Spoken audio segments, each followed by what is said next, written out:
I like the fact that you're digging into this, and I think it's like the behind the scenes story, like people need to know. How did the alliance start? Whose idea was that? Where did that come from? When I found out about that, I was testy about it. To my face, they were so nice to me. It stabbed me right in the back and it sucked. The judges actually sort of seemed to relegate the decision to you and Amps. They were like, who do you think should stay on during this? I told her, I said, this is nothing personal. What the f*** are you talking about? They want like drama. They want conspiracies. And I was just like, you fucking motherfuckers, dude. You have no contact with the outside world. They lock you in a room with people you've never met. You have unlimited alcohol. You have no escape. The one time I was gonna choke the f*** out of Hal Sparks. It definitely was, to me, in that moment, my lowest of the lows. They chopped things up, and it may or may not have happened. We were definitely not the slowest time. There's stuff that they cut. People were crying. It was so uncomfortable. Did they ever expressly tell you what to say? It was very obvious to me at that point in time that they wanted me to stay and that it was manipulated in my favor. I had never mentioned anything about this to my girl. This was never shown on TV. People don't know that. I don't even know if the other cast members know that. I do remember, and Nauseous will deny this to the grave, that I beat him pretty handedly. It was not close. People in my inner circle know, but I haven't really talked about it publicly. I was robbed on my final challenge. Hey guys, Tamago here. So a little while ago, before I got this new camera, I had the privilege of being able to interview the cast of PlayStation's very own reality show, The Tester. It was an absolute blast watching it along with you guys, and now we'll be able to hear firsthand what it was actually like being on the show. I want to say a huge thank you to everyone who agreed to interview with me, for being so welcoming, open, and just for being good sports overall. If you like the hoodie I'm wearing, it's a limited edition drop. It'll be available on shoptamago.com for only 2 weeks. So if you want to pick one up, you'll be supporting the channel, and I would really appreciate it. But without further ado, let's hear from the cast of PlayStation's The Tester. Obviously, the first question that anyone would have is, how did you come to be on the show? You know, how did the casting call catch your eye? And what was that whole process like? Dang, reliving the moments, huh? Years ago, I had set the world record for the fastest completion time for Resident Evil 2. Sony was there at that event, and they would contact me every now and then. They're like, hey, you know, would you like to come to E3? And I was like, oh, yeah, sure. So I went as their guest a couple of times. And just one day out of the blue, there's an email in my inbox, and it's for a reality TV show. And I was like, no, reality TV. Yeah. And then my wife came up to me and she's just like, well, you should do that. At the time I was working full time as a firefighter. And I was like, well, you know, I got work to do, and we were planning on buying a house. And I'm like, oh, wait, they pay for this? They sent out this weird email. I probably still have it, where it was just like, would you want to be on a reality show? Where you can be a game tester. And I was like, this is a joke. Oh, dude, they're looking for people who like to play video games. And like, you know, they're looking for somebody who like would want to compete in a reality show. And reality shows were kind of hot at that time too. And I was like, dude, this sounds dope. In the very first episode, this was kind of called out. There was a part where it says, these people are so screwed, they just don't know. And it says, I'm a pro gamer. They have no idea. I am a pro gamer. That's not actually what I said. Actually, what I said was, I'm a tester. Like, I've been doing testing. So I had been doing testing for about 7 years before the show started. A lot of the jobs that I found testing were actually through Craigslist.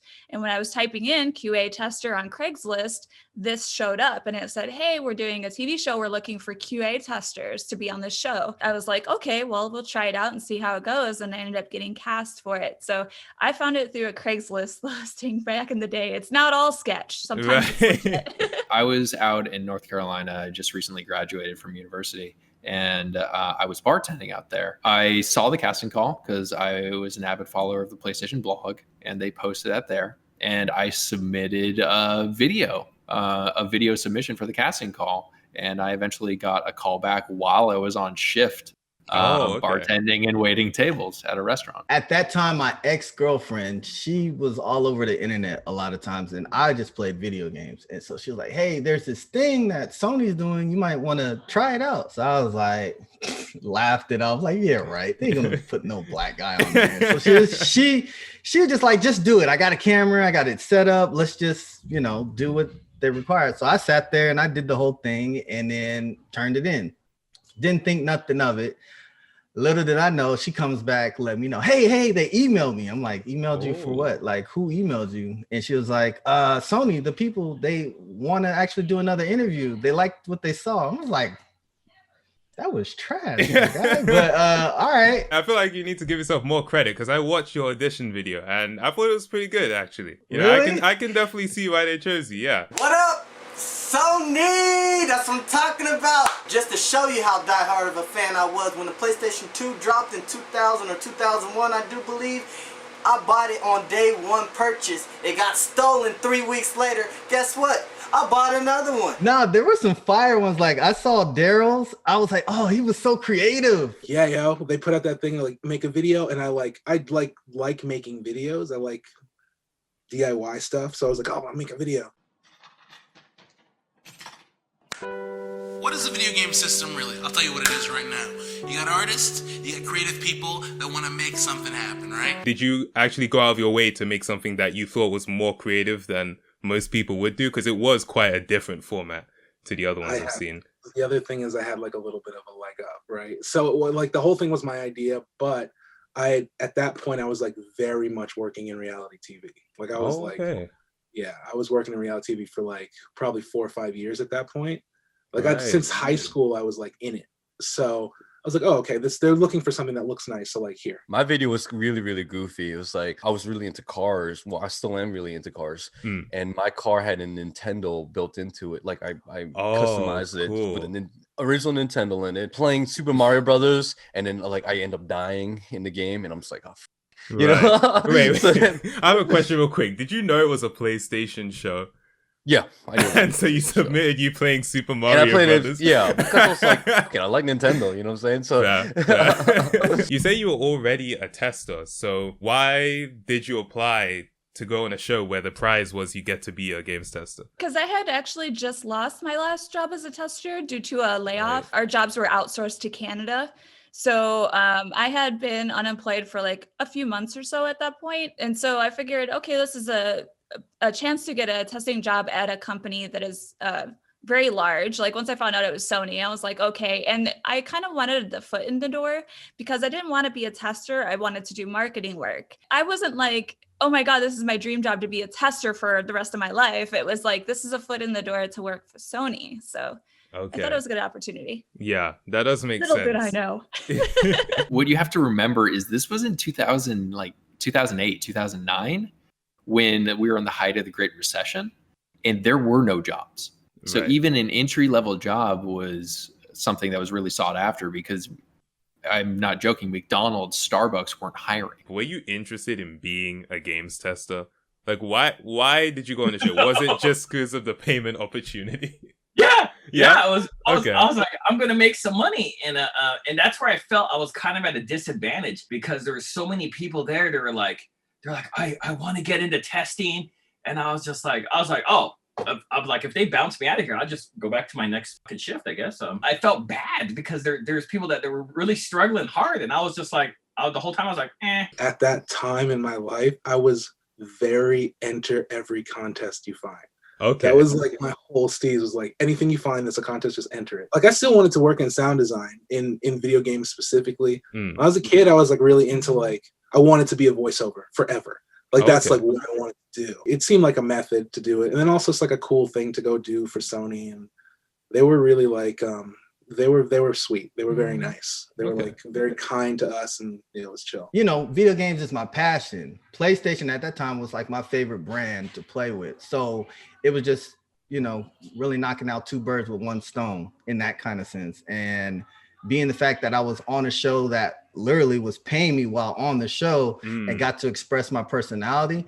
Plus, I definitely felt like it was going to be more of a competitive sense. And I felt like I had that in the bag. Like questions. I was just like, I don't think nobody can beat me. So I should win this. That's how I took it, really. What were the conditions of being at the PlayStation compound or the Sony house, whatever they called it? What was that actually like? Because the way we see it, you guys are in there, you're playing games together, you're hanging out. Is that kind of a show, or it was all a lie? The cake was a lie. We didn't stay there. We stayed at a hotel the first day, and they did like a preliminary interview to be like, yo, do we even want these? There were actually other testers. There were other testers. Yeah, there was like double. You know what I mean? Yeah. There was a lot of us initially. There were people I didn't see again. I saw lots of people passing in the hallway. That's the first time I saw Amanda. That's Amped, right? Yeah, I saw Star at the end of the hallway, and I was like, I fucking know her too. So we all went back to the hotel, and that's where they made cuts that night. I guess they stayed up and made all their cuts. We did not ever stay in the building. Instead, we literally stayed at the hotel. So we got all our room service at the hotel. We did our challenges, and then they'll take us on by bus, shuttle bus or whatever, and take us back to the hotel. They had really strict rules. Like no contestant could talk to another contestant unless there was a camera on and in your presence. So when you go out to a hotel, you're not allowed to interact with each other. Even from the bus ride from the hotel back to the house, again, you're not allowed to talk until you get to the house. We had to pack like different clothes for different things. They were like, bring pajamas, like bring 2 sets of pajamas. All that shit where we're sleeping there, yeah, that's all fake. They drove us in and they'd be like, all right, everybody get in bed. And I'm like, so we can't talk to each other. We got to get into our beds. And then they start filming. All right, guys, wake up time. So we're like, oh my God. Whoa, that was great sleep. Bro, that was the most corniest bullcrap I ever did see. I think you discovered in one of the episodes, you're like, wait a minute. I snore, so I know damn well I'm not about to act my snoring prowess on this bed. You know? And then, you know, it even got cut out because a lot of them was like, yeah, we could tell it was super fake. I said, yeah, because it was. The house is cool looking. Like it's got like this big metal like gate. It was essentially a warehouse that they upfitted to be like a hangout spot. That's when I first got to see everybody, and I was like, okay, this looks like an interesting bunch of people. I don't look like a gamer when I came up in there, so I looked at everybody and I was like, okay, they look like gamers. I told Ciji, Star Slayer, right? I was like, I fucking know you. Part of the condition of being on the show is that I wanted the producers to not tell anybody that I was a tester and that I had a pro gaming history, because I really wanted to see if I could just fly under the radar on this one. Right. And the thing is, he recognized me. He kept saying, like, from the very first day, I know you from somewhere. I know you from somewhere. And she's like, you don't know me. And I was like, no, don't fucking fuck with me. I know you. And I was like, oh, shit. You're that girl that broke the record for Guitar Hero. And she's like, yeah. And then I was like, she's an Xbox player. Oh. Okay, well, now the cat's out of the bag. Like, yeah. So I was known at the time as a professional Guitar Hero player. I had been competing in rhythm games and also like fighting games and stuff like that previously. But that was the thing everybody knew me for, was Guitar Hero. I think that's also like a lot of people were kind of like, what the heck? Like, why is she's only on here because she's a Guitar Hero pro and stuff like that. But I don't think anybody knew about my games testing history. And like, that's actually why they picked me for the show. I felt a little nervous when I met Ciji, which is Ciji Thornton, Star Slayer, and she was talking about Rock Band. And at that time, I was playing Rock Band and DJ Hero, and that she can perfect every song. And I'm like, damn, I can only perfect like 10 of them. I can't perfect every song. I think like she was pretty tight-lipped about that. Like I didn't know who Star was until afterwards. Right. And I was like, oh, this is like a whole person. This is like a whole profession. But Doc did. And I think that had a lot to do with why Doc was like, yo, get rid of her, because like she's a threat. But they never explain, because they don't want to say like she's already been on a gamer show before. I mentioned that paperwork that we filled out, right? Like you would put things you're allergic to or things you like, and they'd have all sorts of questions. So I just put some really outrageous things like I only eat blue peanut M&Ms. I only drink Sailor Jerry rum. And I will only eat Hot Pockets, but they have to be the wheat all grain Hot Pockets. Okay. They were like fucking stupid demands in there. Yeah. When we got to the set, I went to grab a drink out of the fridge. The fucking freezer was packed full of fucking Hot Pockets. Really? Wow. And I was like, hey, these are wheat all grain. I was rooting around the kitchen and I found a fucking bag of blue peanut M&Ms. And I was just like, shut the fuck up. They're like, listen, we got this dude coming. We need you to pick out all. somebody behind the scenes fucking hated my ass. To get an idea of like the living conditions, I was a bartender at home, so I was also the bartender on set. When people wanted a drink, they just asked me to make them one. Oh, okay. And I cut my finger one day opening a bottle because they didn't have a bottle opener, and I was just using the top of a. Oh. So I cut my finger, and it took them 3 days to get me a Band-Aid. 3 days, right? But we ran out of vodka. One day I said, "Oh, it looks like we're out of vodka." And a PA, a production assistant, ran on to set. Did you say you're out of vodka? And then someone just sprinted to the nearest corner store and came back within 5 minutes, like sweaty, because they ran and brought us 2 bottles of vodka. So their priorities. Those are the priorities. Powers and I, Cyrus, we actually sat at that bar and drank like a half a bottle of rum. Before your first challenge. Yeah, before the first challenge, as we're watching all the other people intermingle, right? We probably said some not cool things about the ladies there. Is that what that was about? Because that was one of my questions. You guys seemed to be enamored by the ladies, so to speak, right? Amber's got to be the hottest chick here by far, dude. Oh, I didn't know there was a question. Was this a drunken conversation we were listening to? Absolutely. And don't think I didn't pay for any of that, because remember, I got a girl back at home this whole time. Right. And what was her response to just seeing that go down? I believe it was a lot of, oh, that's what you like? Now, mind you, she wasn't my wife at the time. She's my wife now. The show sort of played up this idea of a romance between you and Amped. And my viewers and myself are curious, was that like heavily exaggerated? Was there any truth to that? What was going on?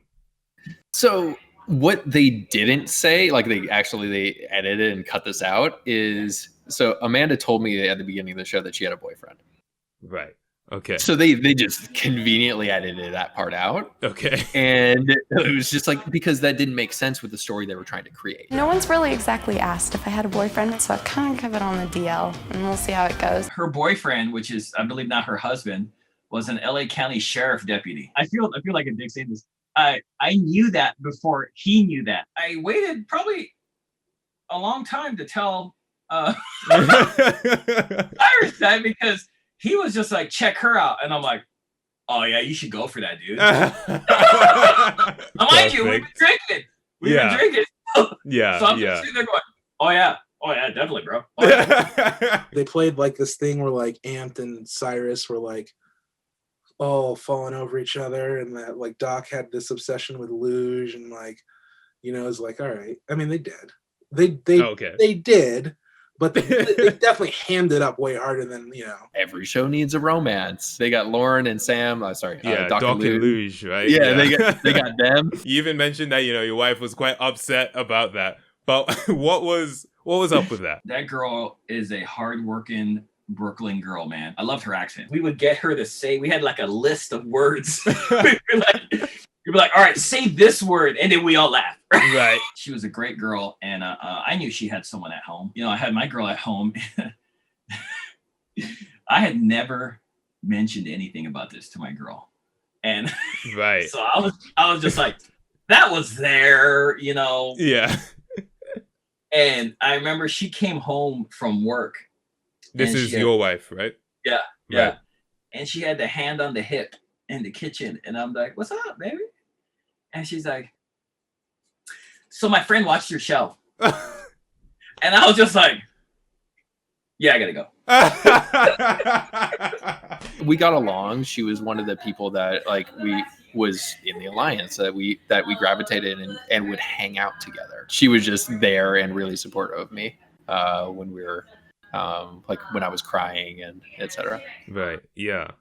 Which, by the way, you came in on me. I did. And I will actually ask about that, because I want to get through questions that are about specific episodes. So I will get to that. Were you guys recording these episodes one day after another? Were there some challenges you did multiple in one day? So some of them were multiple in one day. First off, the show shot over a week. It was just a full 7 days of them shooting it, I believe. Every day we were filmed for about 17 hours a day, and they made about 17 minutes out of that content. So you can imagine how much content was on the cutting room floor. We did 2 challenges a day. Damn. So the first day I met Goof, or like we made it to the final cut, and we did the first challenge, and then we did the second challenge. Second challenge, she gets cut. So my first day, Goof, my boy, gets cut on the first day. Oh. In episode 2, it's the hamster wheel challenge. You know, I was under the impression this was the next day. The show frames it like that. This is apparently the same day. You're on the red team alongside who was on your team? Was it? It was Star and Big D. Yeah. The show frames it as though the reason that the red team came in last place and took so long is because you apparently couldn't hear the instructions Big D was given. That's not true. That's not true. Was just taking forever. Goof, stop, Goof. I need you. Nope, Goof, stop. Turn around, Goof. Turn. Speaking exceptionally clearly, yeah. So they drop us off like in this big field, and it's really awkward because it's like we're in a big soccer field. We get dropped off in a van, and there's freaking families still playing like games all around us. They're like, what is going on here? Like, so it was kind of funny. But when I saw it, I was like, yo, super duper excited, right? It's so sad. That challenge was way more intense when we first showed up at the park. They had a massive cage like set up in the middle of the park, and it was like all this scaffolding and all this stuff, and I was like, oh my god, are we gonna figure this out? And then it fell over right before we started. Like the whole thing collapsed. What? Yeah, the whole thing collapsed. And we're like, oh, don't build that again, because I'm imagine if you were in there and it collapsed. Yeah, I want to hear straight from you what happened during that challenge. So you got like one guy with a bullhorn, and then like, you know, a person in like, you know, the ball. It wasn't easy to hear, but it wasn't like you weren't like completely deaf, right? It's all very based off of how well your guide is telling you, like, go left, go, you know. We had this whole thing. It's like, you know, 10 o'clock, 12 o'clock kind of thing. You know? We actually went into that with a plan, and Big D deviated from the plan, which is why there was some question on your part. You're like, why would he throw himself under the bus like that? Why is he taking the blame? The responsibility for my team doing poorly has to fall squarely on my shoulders. It was my job to communicate where they needed to go. So our plan was, okay, the easiest way to go about this is you tell each person, like, Star, turn to 8 o'clock, take 5 steps forward. And then Goof, turn to 10 o'clock, take 15 steps forward. Like, that's what was supposed to happen, and he didn't do it. He starts to stumble and starts saying, move forward, move forward. I'm like, how many steps? Like, we're not doing what we planned. Like, you know, you got to tell me how many steps. He would just say, turn right, go forward. And that's why you would hear us say, how far, what are we doing? And I heard Star when she was like, which one of us is, you know, who are you talking to? I was like, oh, okay. Oops. We talked about like a strategy, but yeah, Goof, there was not an exaggeration. Like they exaggerated for no reason, because Goof could not listen. He would keep going. Keep moving forward. I'm moving forward, but he forgets to tell me to stop. So I keep moving forward. Right. And then like that obviously gets edited in, looking like I'm not, like, I just keep moving. They did Goof a little dirty in that regard, because it was the people talking that kind of left him confused. Right. Because if you say, Goof, go right, and don't come back and tell him anything, he's going to keep going right. And that's exactly what he did. Yeah. And then the spokesperson like, yo, what are you doing, Goof? You need to stop. And it's just like, well, you didn't communicate that. The bubble kind of disoriented. It's muffled a lot in there. So we couldn't tell what was being said to who. And that's why I had to iterate to Fame Girl. I had to tell her, like, who are you talking to? Because you're not saying the person's name. Yeah. Forward! Who? Forward now! Keep going forward! Who? We had a plan in set. I was like, you got to scream out loud and you got to say our names. And she wasn't doing that. She kind of lucked up in that sense. If we had lost, then she probably would have been on the chopping block. Nauseous was getting frustrated when he was in the bubble and we're watching him. But like at that point, I'm noticing that, like, oh, they kind of like know exactly what needs to happen now. Like there's always the disadvantage of going first. We were like watching like everybody else do this challenge. We were definitely not the slowest time. Like there was at one point where I think it was either Amped or Luge. They don't show this on it, but she like gets on her knees and sits there for like a whole ass minute, like frustrated, like, where am I gonna go? What am I gonna do? I don't know what to do. Oh, you know what I mean? Right. Okay. They tell us our times, whatever, and I didn't do as bad as the other people who just basically just plopped down, was like, who had given up on life, which is weird because like if I finished first, like before most people, it's like, why am I up for like the chopping block, right? Definitely. So right. it's like, okay, whatever. Did the show ever take a team that didn't lose and make them lose? Because I was curious, did your team actually lose that challenge? I mean, my perception of it is no.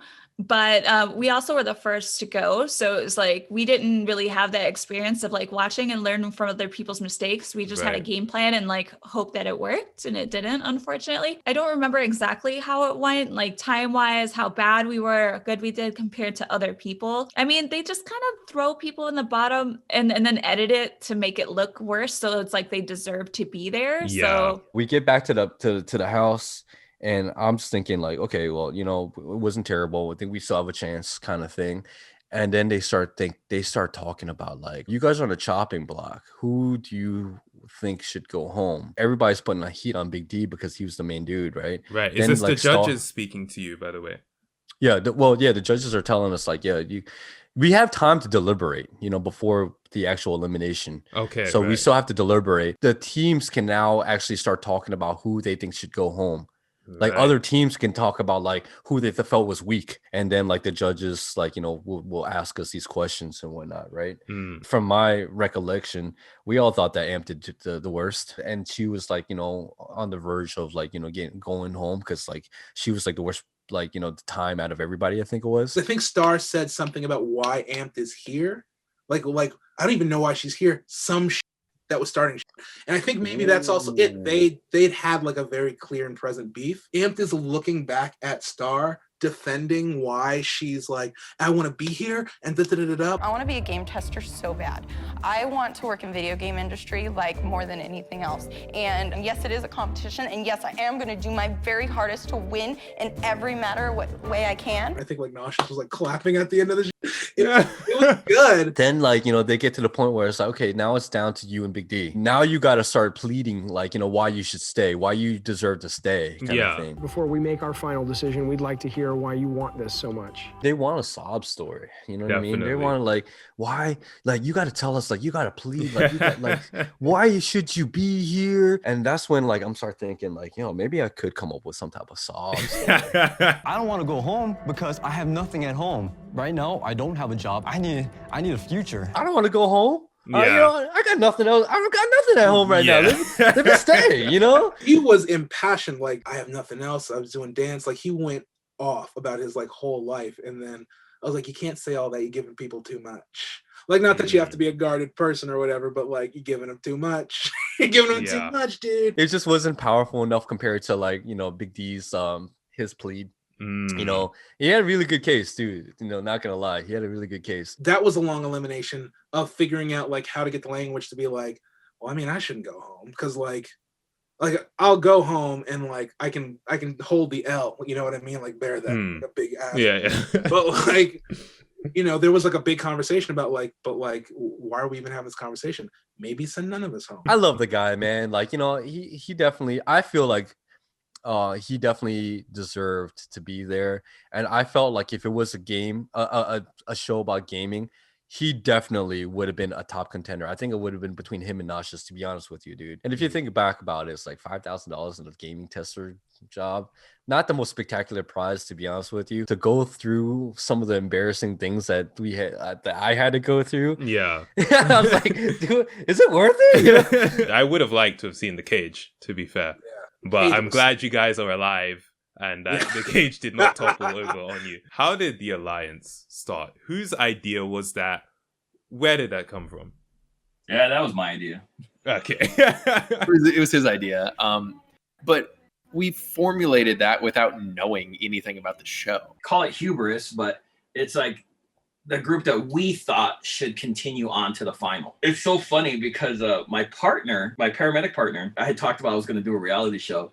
She was big into reality shows, and she's just like, don't forget, you're going to have an alliance.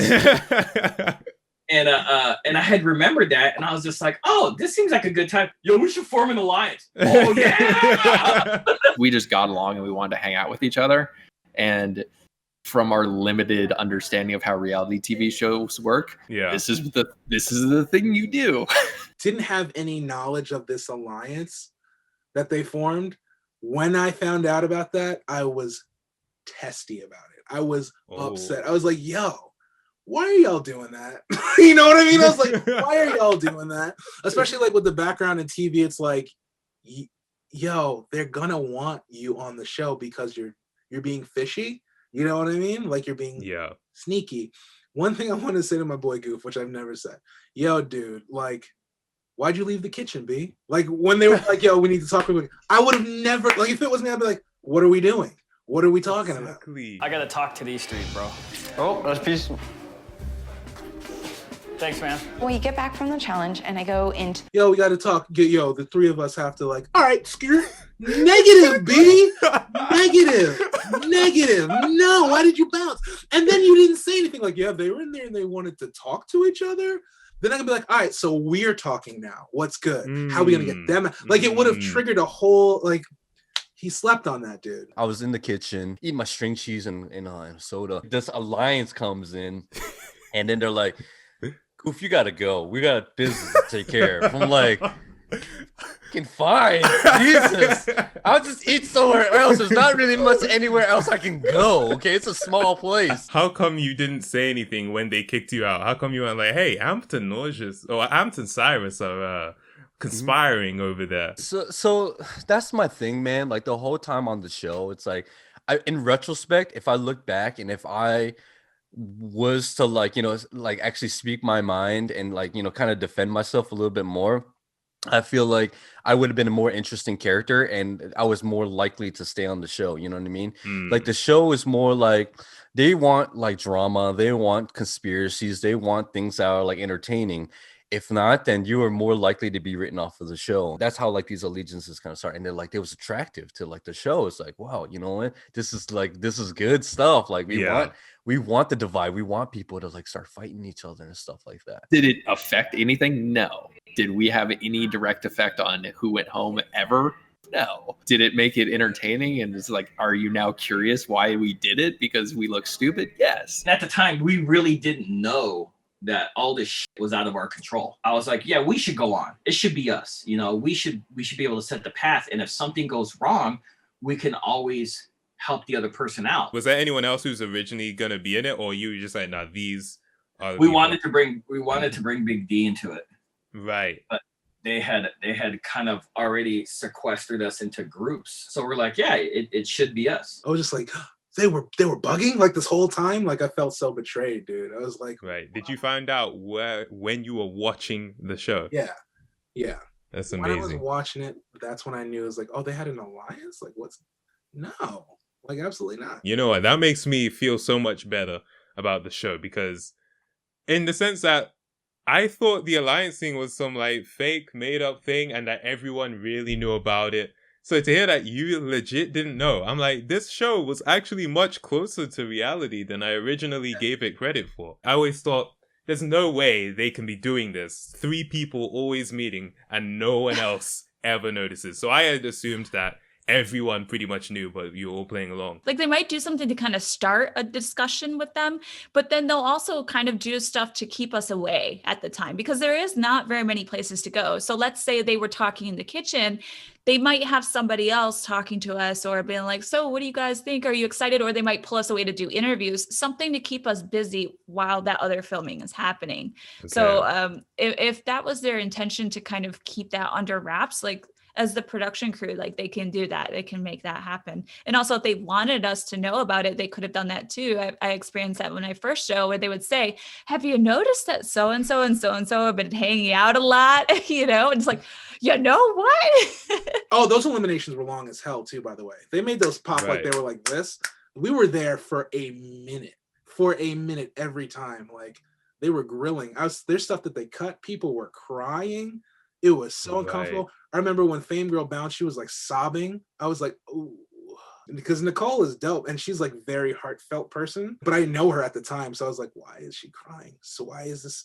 Am I getting something? Should I not mess this up now? You know what I mean? Speaking of Fame Girl, right? She actually ended up going home in episode 3. And as far as the editing on the show was concerned, they gave the viewers no good reason why she went home. You know, in that episode, the losing team, blue team, we saw that Big D had fallen over. And so the assumption was, okay, he fell over multiple times. I guess he's going home. But then it was a sudden 180. Actually, no, Fame Girl's going home. You know, it's gone to the point where there was even a hashtag that started, hashtag justice for Fame Girl, because, you know, people don't believe that she was deserving of going home. What was your take on that situation? Each one of those eliminations sucked. And I remember being like, damn, I fell so many times, dude.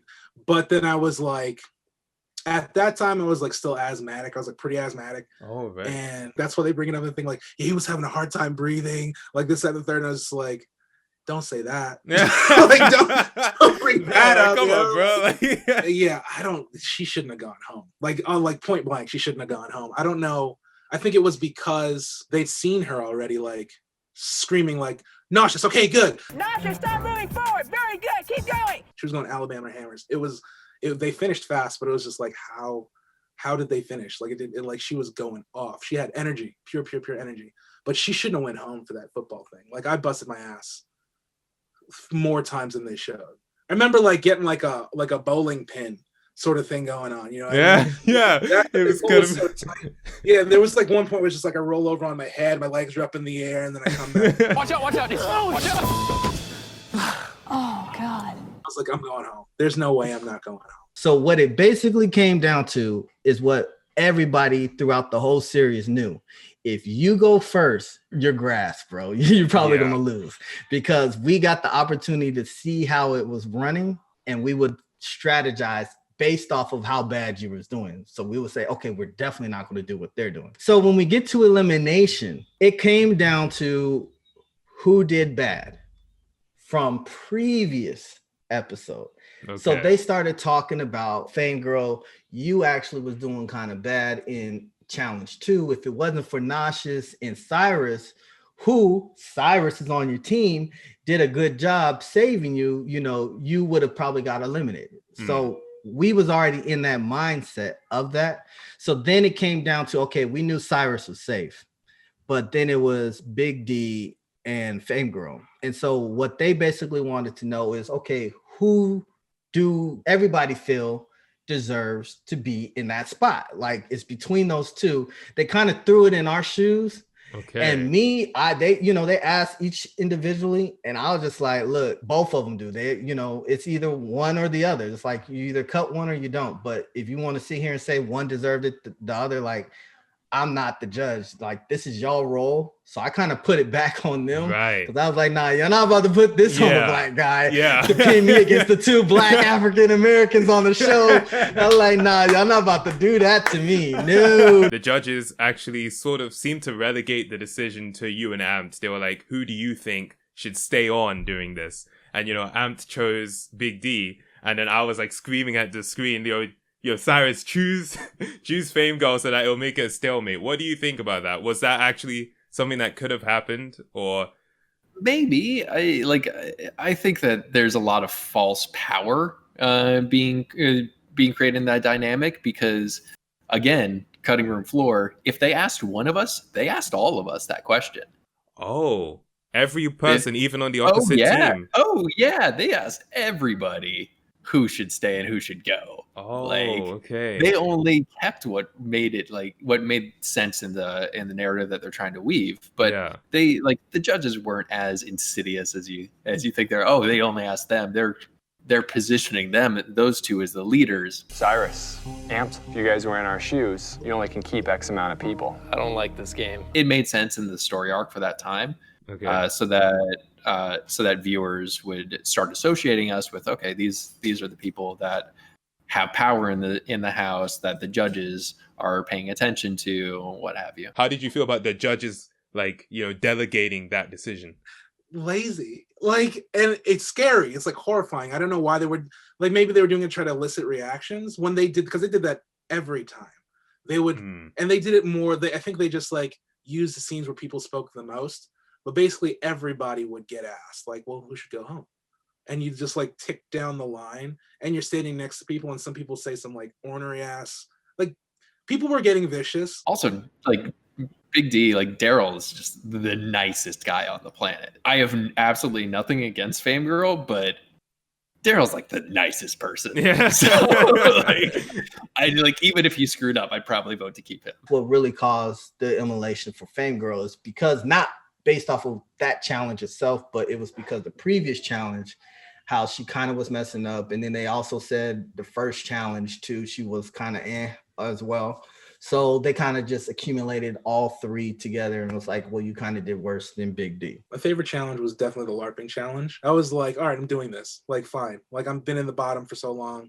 Let me just like blow out. Oh, I don't really have to do anything except for act a fool. Like, all right, that I'm doing it. If I ever told myself, yo, in the future, you're going to be LARPing.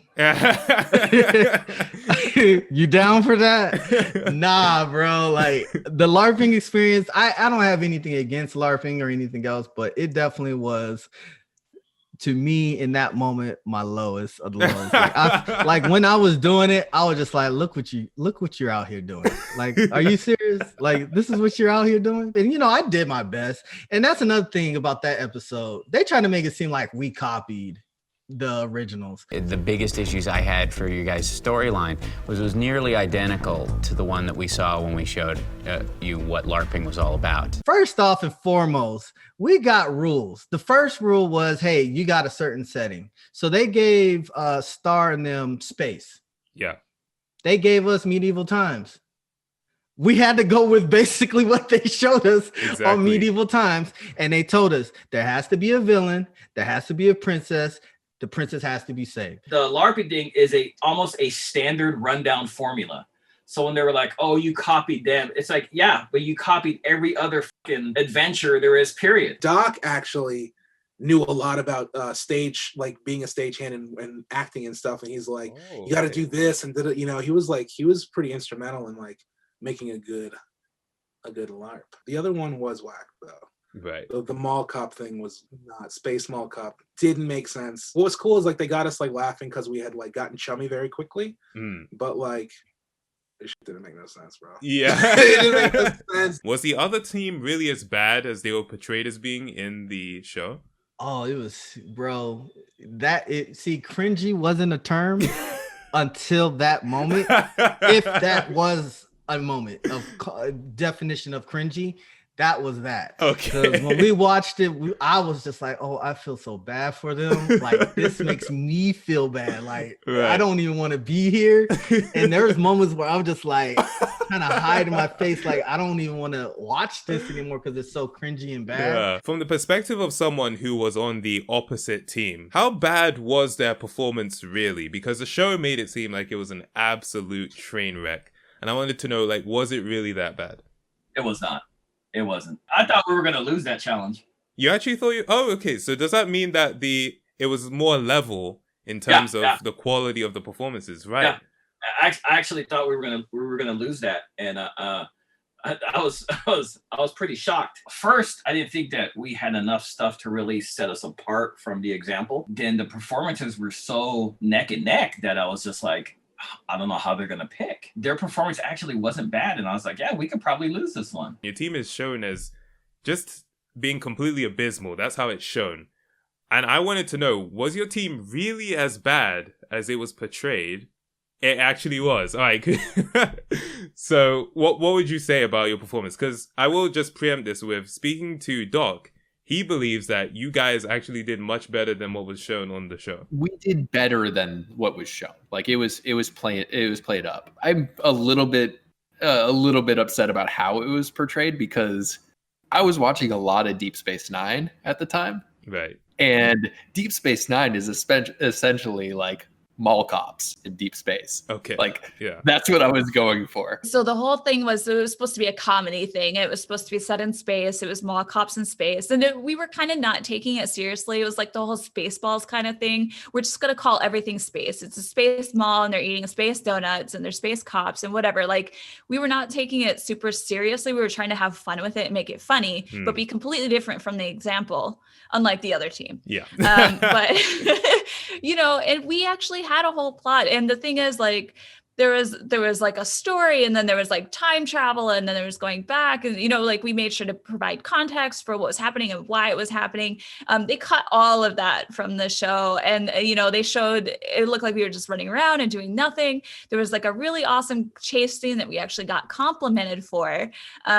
And they actually gave us a lot of props. That's what is kind of upsetting to see, like the way it was edited, because it's like, yeah, I guess they just had to pick a team to lose. So then when that team loses, they have to give a reason for that team to lose. So they have to edit it a certain way to be like, yeah, that team needed to lose. They were terrible. They definitely played it up as like we failed miserably, which it wasn't that bad. It was bad. It wasn't that bad. I mean, it is what it is. Even if people had seen the whole thing, I don't think they would have got it. We had no clue what the heck happened until they said the end. And I'm just like, wow. Glad it's over. I wanted to ask, Star in that episode, she's shown to just be standing completely still, not doing anything. From your perspective, what was Star doing during that challenge? She did her role.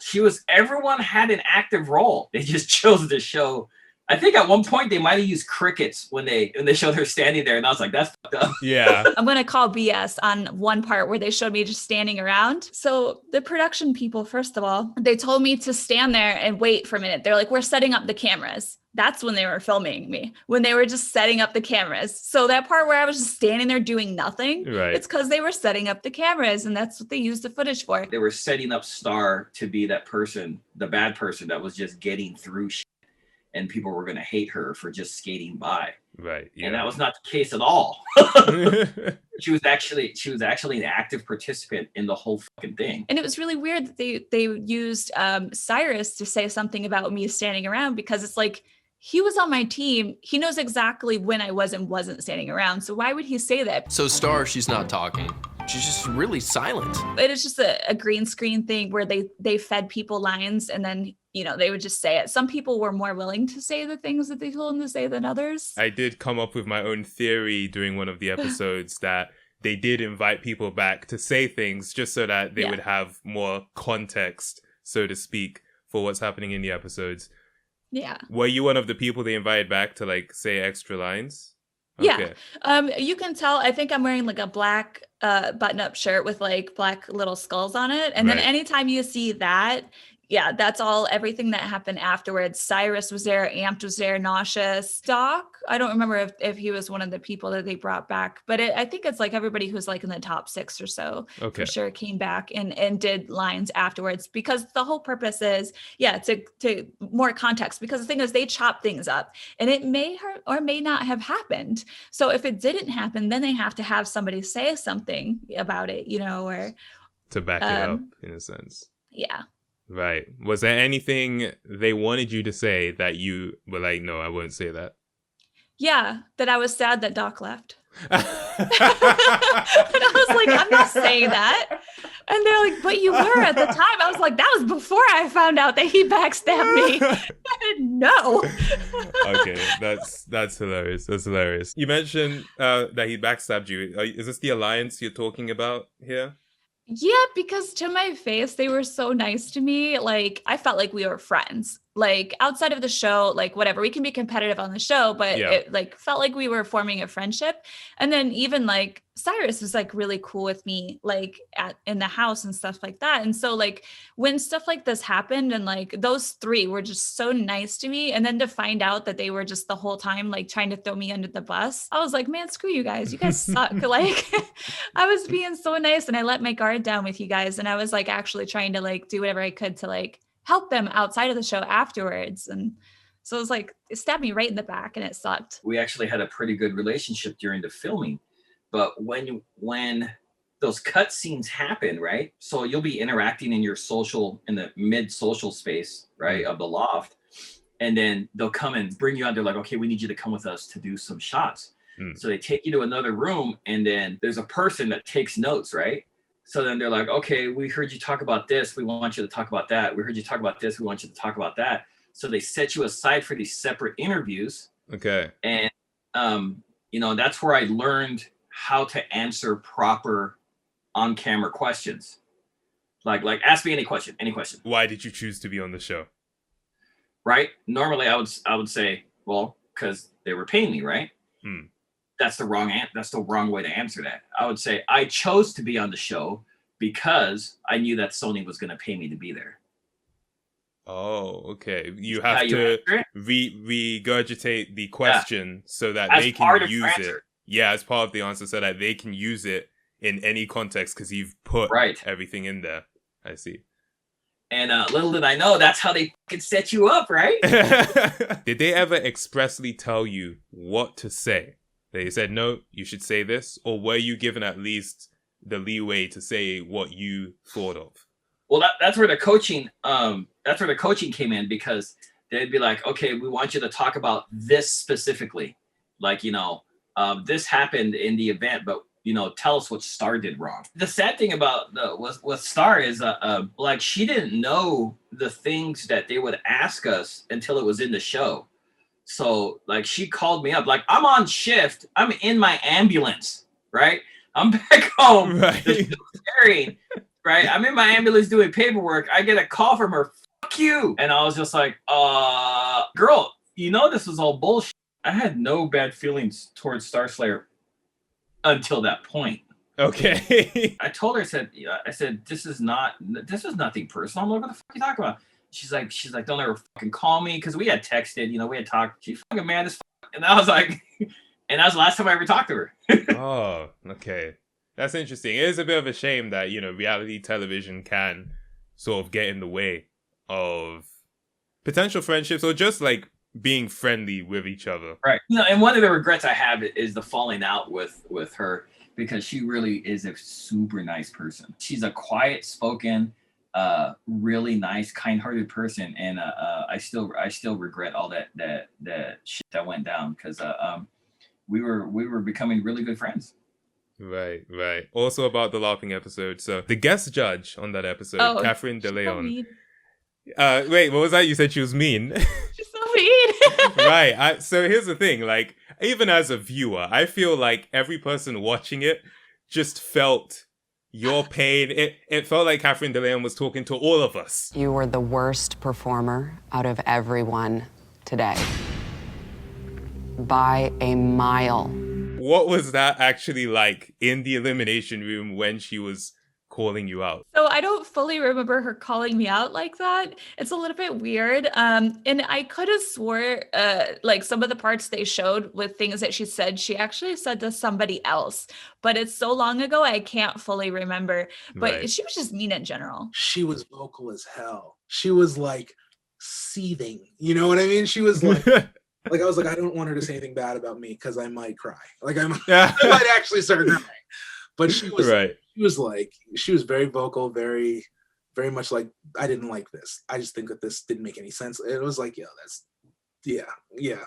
that's a boss. You failed because you couldn't pull it together. She's like, by a mile. I was like, God damn, that's savage, bro. But it wasn't as dramatic as they made it out to be. She was just like, hey, you're the worst person by a mile, just so you know that.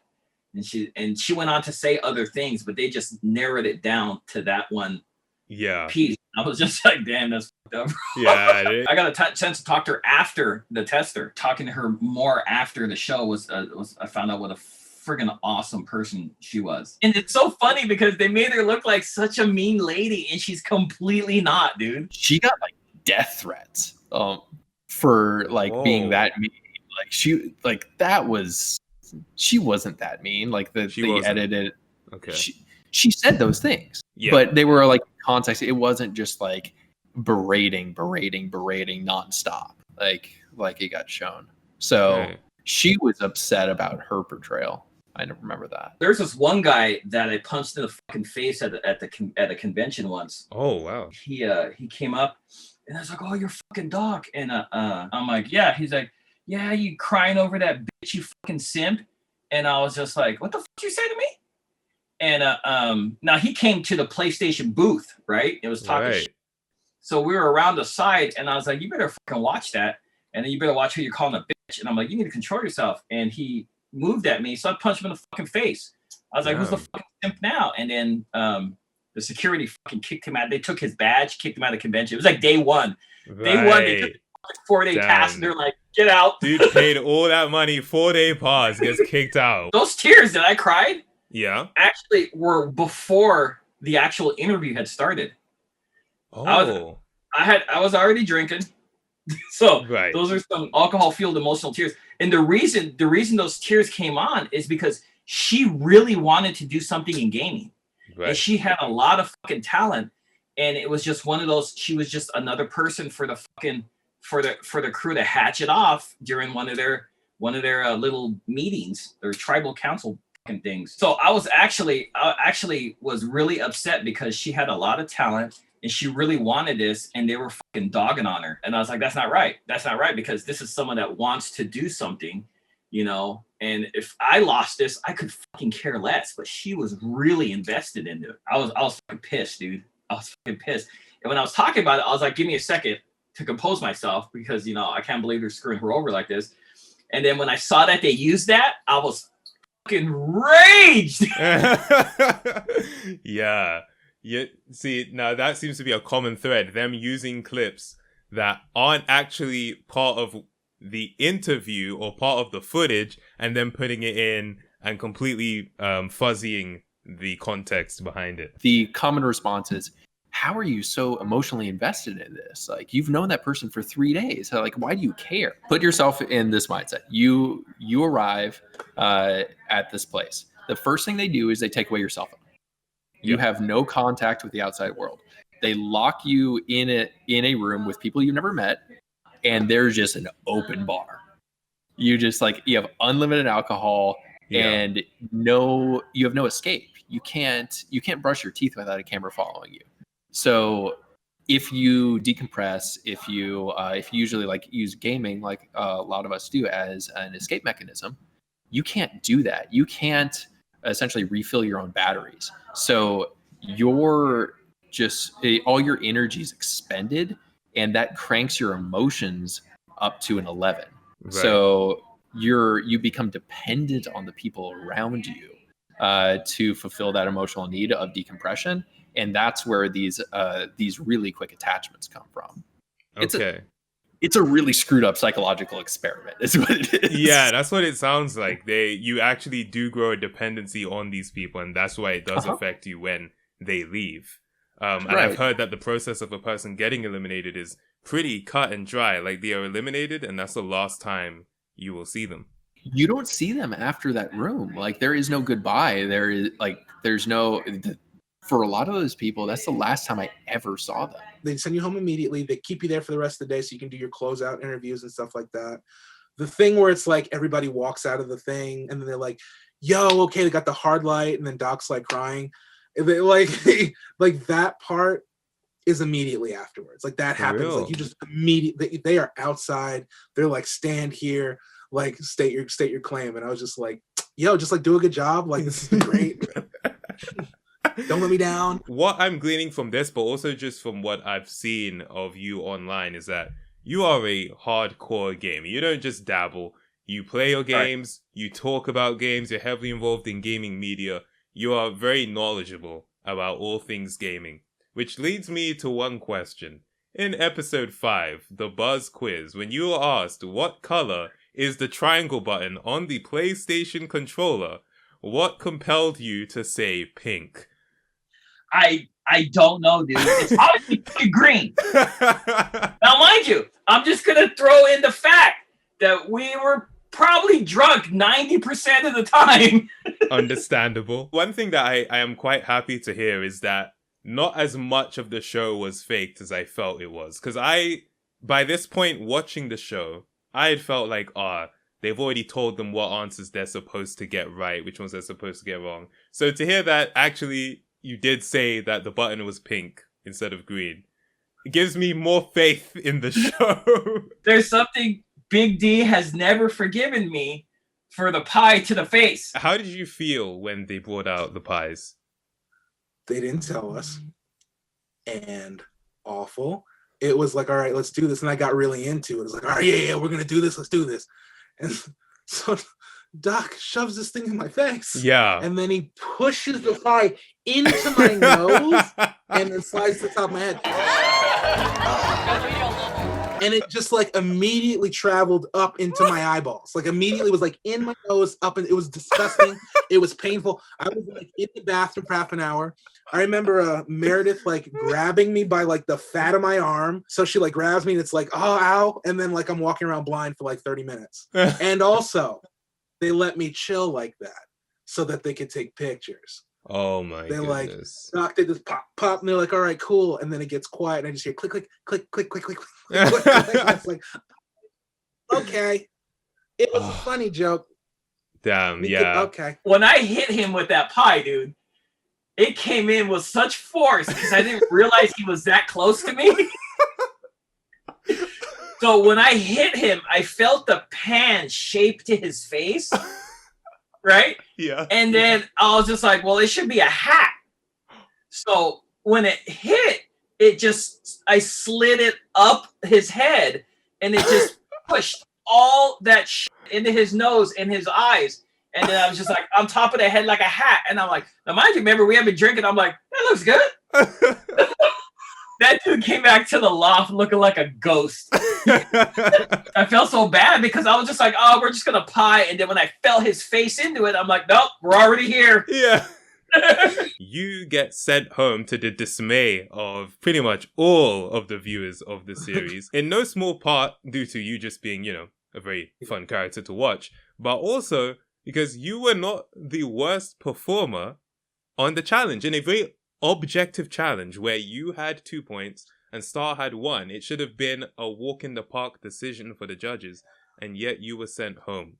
They seem to have given Star a second chance by asking her questions in the elimination. I'll tell you what, we kind of decided a little bit earlier. The three of us came up with some of our own questions. They asked her so many questions. And they didn't ask me a single question.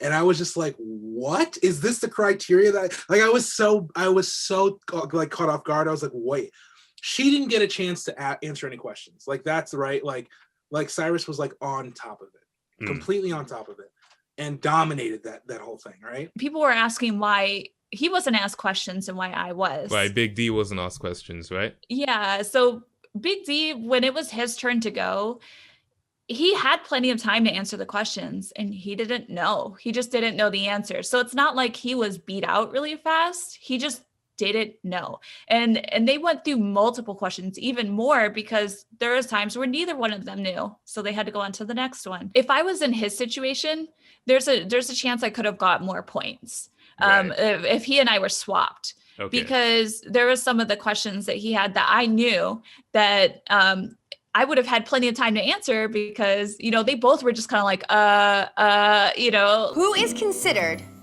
the father of PlayStation?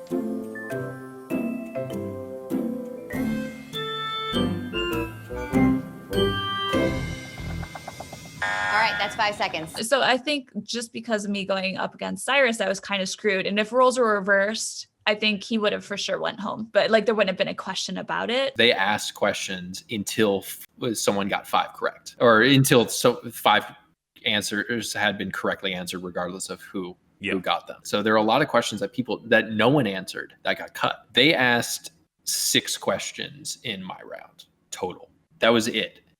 They asked like 12 questions or something from like Big D. I don't remember the exact number, but there were significantly more questions asked to them during the actual challenge. Okay. So it made sense to give her some bonus ones because she actually didn't have the opportunity to showcase her knowledge. Will was so fast at answering that. And I was just like, how the f did he know that was the answer? Yeah. I'm there with him. We're filming this in real time. And I'm just like, is this motherfucker are they slipping him the answers? So they wanted to give me a chance to try and answer some questions.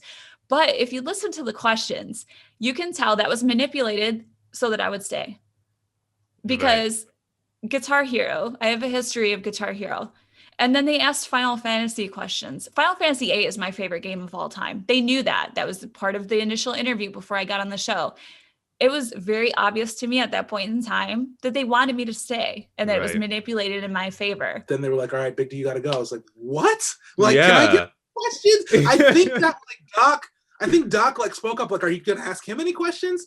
And it was just like, yeah, I was like, all right, I'm peace. I'm like tired of this anxiety. Like I need to like whatever, dude. Like I can't do this anymore. Yeah, at that point I was kind of like, that's weird. Like that felt a little weird. You know, so I was like, all right, maybe I'm like not a terribly interesting character.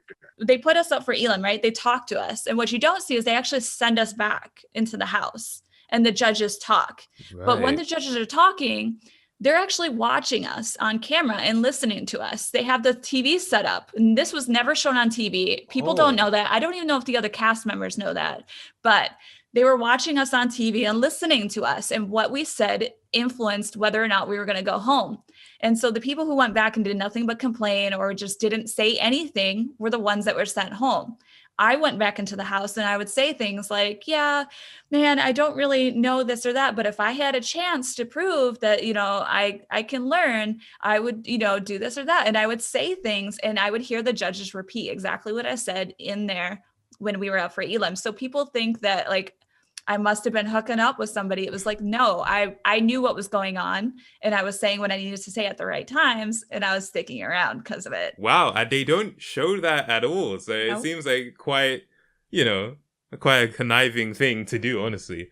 Yeah, well, remember there was an episode where you're like, oh, they already made up their mind because they had said, are we in agreement here? Are we still in agreement? I'm sorry. Are we still all in agreement? And then you're like, wait a minute. So they already, that's what it was. It was like a cut where it was like the first initial discussion, we went away and they agreed. And it's like, are we still in agreement? Yes. Episode 6, that's the paintball episode. And this question is actually more so about Doc. So, having spoken to him, he says that certain things didn't go down exactly how it was shown. You know, he was shown to have stepped out of the box, have wasted all his ammo, and just had an absolutely terrible time. From your perspective, what happened to Doc during his run of the challenge?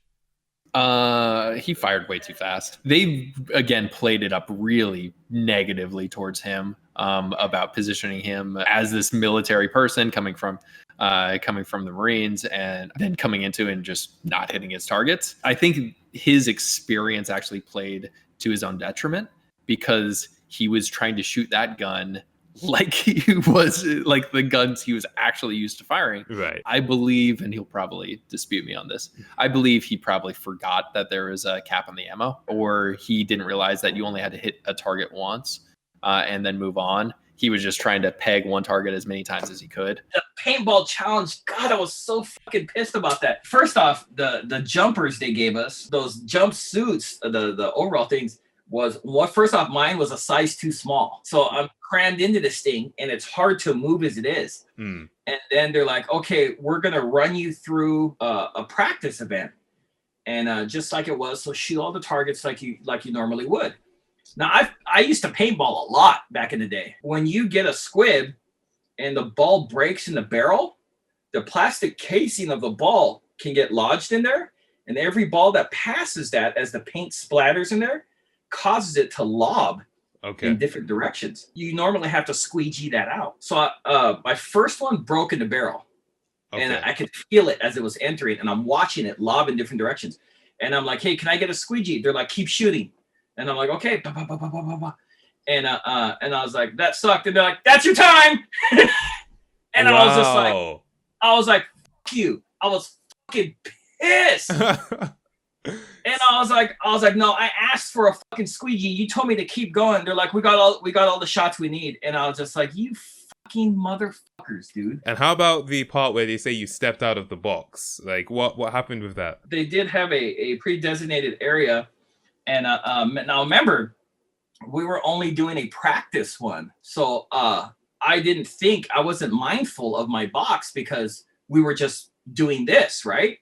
And the reason I do that is because a lot of people do like this, but most paintballers will alternate fingers on the trigger to get faster speed. So I wasn't mindful of the box because I was just shooting. They just told me to shoot. Yeah, and it was a practice run. So you were like, it doesn't really matter too much. And then they're like, okay, we got all the film we needed. And then I was like, and then at the end, I fucking knew it. I was like, these motherfuckers. I'm like, I had no problem going home. But the fact that they pulled one over on me like that, I was massively pissed. He actually mentioned that his gun malfunctioned during it. Do you know anything about that? You're asking. It's tough because you're asking for like specific detail recall from 10 years ago. If you don't remember, it's all good. Maybe I do have I think someone's gun did malfunction, meaning with paintball guns, paint gets clogged and they have to squeegee out the barrel. If that's the case, it throws off aim to all hell, and they might not have given him as much time back as needed, and then he ended up having to rush. That's feasible. And I remember Cyrus is like, bro, I'll get your back as much as I can. He's like, but that was jacked. Yeah. And I was just like, yeah, no, I'm going home. Also in that episode, we heard you use a phrase which was almost synonymous with you during the series, which was that you wanted to throw Star under the bus so that you could keep Doc around. And I just wanted to hear more about your thinking behind that.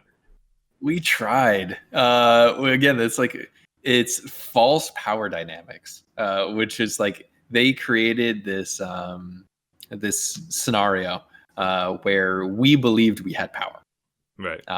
Where they would ask us for our input in these elimination rooms, and we thought that we could actually sway the judges. That wasn't the case at all. Okay. So it ends up just looking really bad on us because even the viewers realize that nothing's changing. The judges are just arbitrarily kicking a person off. It makes no damn sense. Yeah. It's just happening. What you have to understand, and we knew this the whole time, is that we're mic'd up and editors are watching us and listening to us and feeding what we're saying to the judges while we're in our lounge. Yeah. So we're telling them our strategy and they know what our strategy is. Yeah, you got to find some way of pulling a little bit of focus away from you stepping out of that box, because they are going to call you out on that because you're the only person that did that. I'm going to call Star out.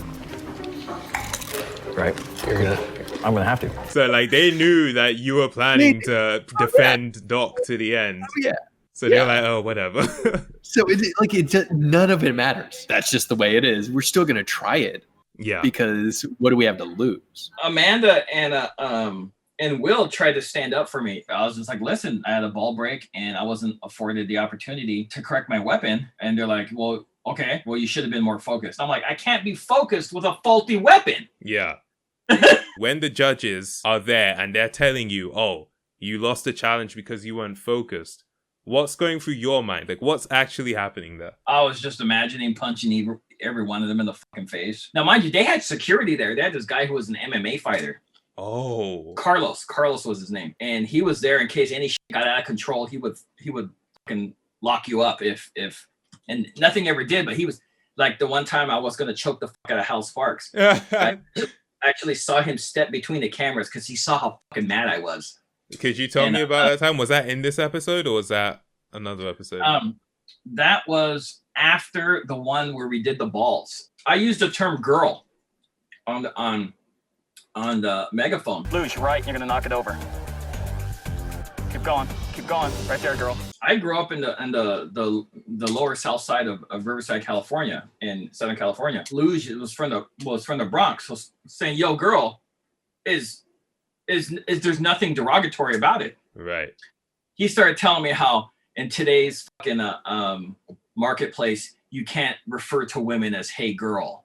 And I was like, and he started talking to me like I was a fucking idiot. I was like, don't you fucking talk to me like that, motherfucker. I said, you fucking know me. Funny how none of that shit made it, though. Yeah. I feel like that would have been, even from the editor's perspective, that would have been juicy content, so to speak. So it's surprising they didn't include that. Yeah, I saw Carlos, because I was fucking heated, and I saw Carlos out of my peripheral step between the cameras, and I was like, mother... I was fucking pissed. I was like, fuck all you motherfuckers. I'm gonna burn this bitch down. And I was like, I'm so fucking done with this. I stayed heated for quite some time. I guess I kind of still am, motherfucking. You know, they say don't harbor bad feelings. But I was like, I'm still fucking pissed about that. It shot my credibility to shit because one of my buddies was like, hold on, didn't you take me out during the last paintball elimination? He's like, I must have just killed myself because you sucked that bad. I was like, man, you. But you know, it was what it was. It was gamer summer camp, man, and it was a great bonding experience with a bunch of strangers. that I still carry a lot of fond feelings for to this day. And it's just, I've had many, many unique life experiences, and this is definitely among one of my favorite ones. Also in the elimination room during that episode, you won a PSP Go. And I wanted to ask, did you actually receive it? Oh my god. There it is. There it is. That's the PSP Go that you won from the tester. Okay, very cool. I'm very happy to see that you actually received it. That's very cool. Oh yeah. No, those things were $250. Yeah. Like I was legitimately hyped. Yeah, buddy. Damn. There it is. It looks awesome. Everything that happened on the show was real in terms of pricing and everything. In one of your comments, you mentioned that you don't remember ever receiving the copy of Mag that you supposedly won. I don't. Yeah, I'm pretty sure all I got was like a tester t-shirt, maybe a hat. And like, that was it. We were supposed to get a copy of the game. Usually how it goes with TV shows is like, you don't get anything that you win, whether it's cash or prizes or whatever, until after that episode airs. And that's just because, you know, if you won money and then you're like flaunting the money, or if you are wearing a t-shirt or wearing something that you won beforehand, then people might know how far you made it based on certain things that you have. So yeah, but they were supposed to give it to us afterwards, and I don't remember ever getting it. I don't know what happened with that. They awarded you with a PS3 Slim. Now I'm curious, did you actually receive that? Yes, I did. They actually gave us all the gifts that we won. So I was grateful that I won most of those challenges. So I won most of pretty much everything that was given to us, except for like 2 challenges that I didn't win. But all right, not the ultimate challenge, but you know, I won all the other consolation prizes instead. So right. Did you ever have a sense that the judges had already pretty much made up their mind of who they wanted to progress through the show, kind of regardless of how the challenges went? I didn't know then, but I started catching a vibe or a wave towards the end of the season. I started to feel like they had a preset vision of who they wanted in their final, and the rest of us were just support characters. There is this whole theme in the show about how you kind of consistently don't get sent home. You know, it comes across as favoritism for sure, but me watching, it also came across like, you know, you weren't necessarily asking to stay either. They kind of were just keeping you on in a sense. And I think that what happened as a result of that is the viewers got frustrated with you. They're like, why isn't she going home? What is this? She's cheating. She's doing this, blah, blah, blah.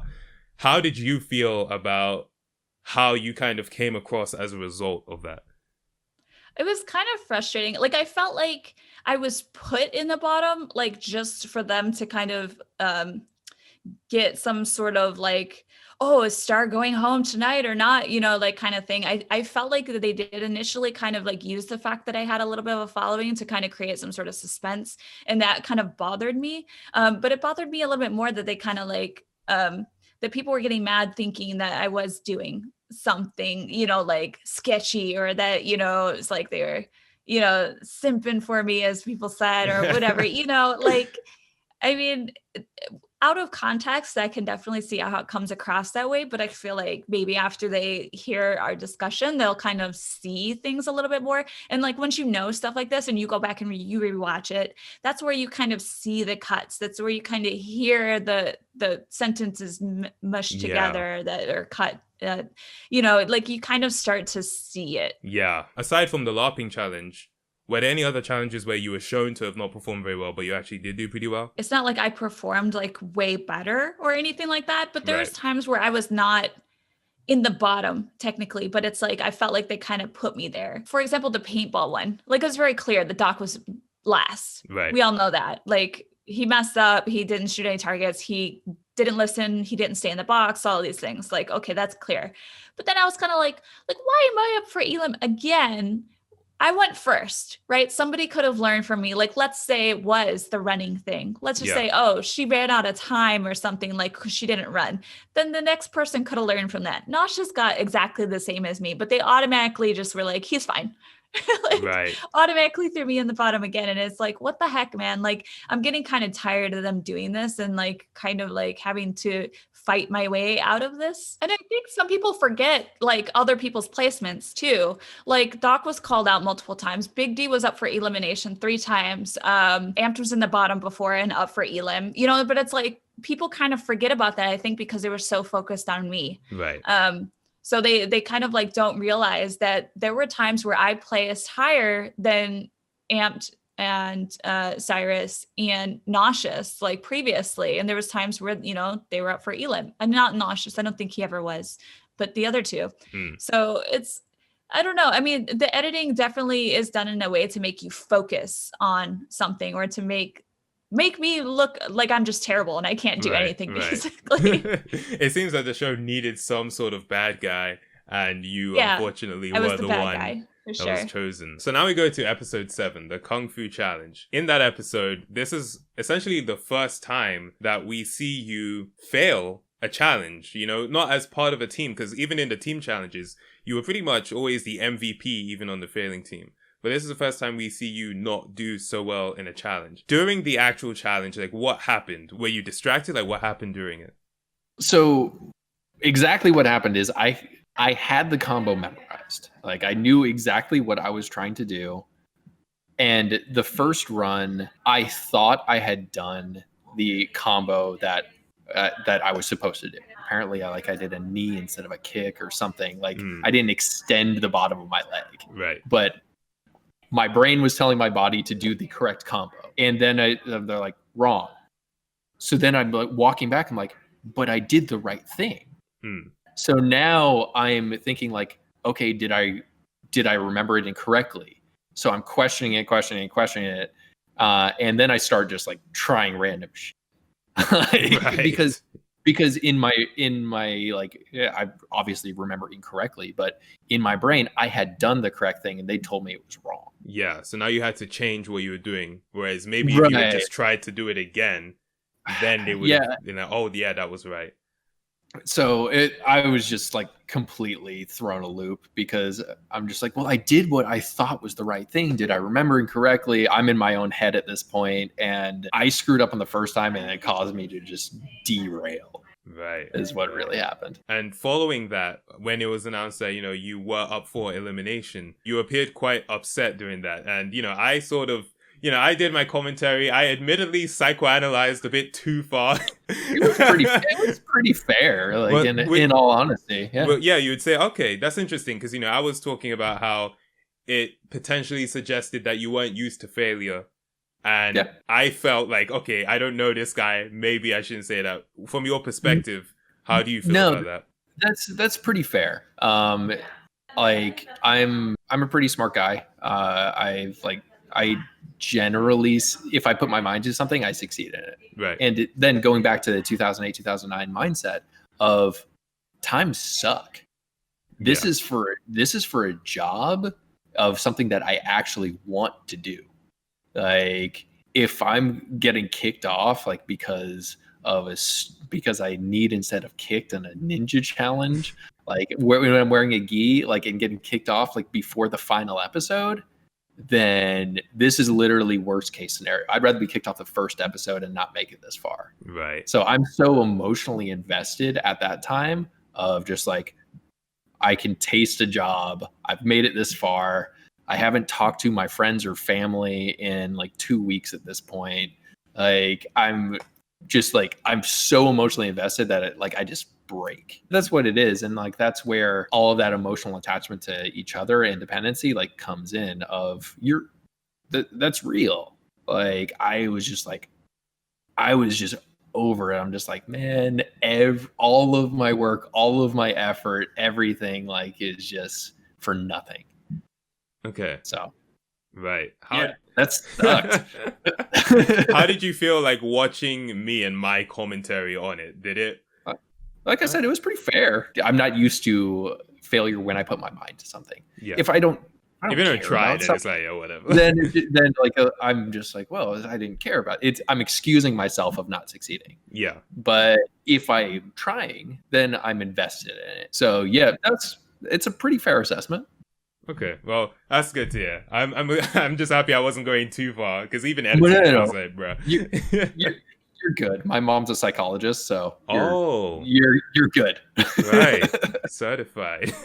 Oh man, that Kung Fu episode was quite interesting because at that time Street Fighter was just my thing. So I was just like, oh, I got these combos down. So I was like literally imagining what they were saying as square, triangle, X, circle, like that kind of thing. So it kind of helped me as we were doing these moves. I had no clue everybody was doing so bad because we all was together. We were sitting there on the couch and they were calling us one by one. Yeah. And so everybody one by one came back and I'm just like, yo, how'd you do? And they're just like kind of quiet about it. So I'm just like, oh, y'all a little nervous. Yeah. So I said, you know what? I'm gonna mix it up. I'm gonna make them even more nervous. And so when they called me, I kicked the door because I wanted everybody to know I'm here to kick some ass. How Sparks was like, oh, you're mighty confident, huh? For you to kick the door open. And, you know, that's when I was like, I'm here. Like, like I'm here for a reason. I'm here. It is time to whip that ass. And so they're like, all right, I hope you don't fail type attitude. But little did I know that was foreshadowing because I did so well and did it on the first try. I didn't know everybody else failed so hard. Yeah. They didn't tell me until I came back and they're like, so how'd you do? I was like, oh, I knocked it out in one try. And the Cyrus was like, wait, what? You got it on your first try? I was like, yeah, it was simple. And they was like, wow. Oh, and you know, and then that's when reality kicked in and I started realizing, oh, they did horrible. Oh, somebody's about to go home. Yeah. Oh, okay. Yeah. I see what this is. I did make a comment I think in episode 6 and 7 about how it seemed like you had gotten fed up of the show and didn't really want to be there anymore. Is that an accurate guess on my part?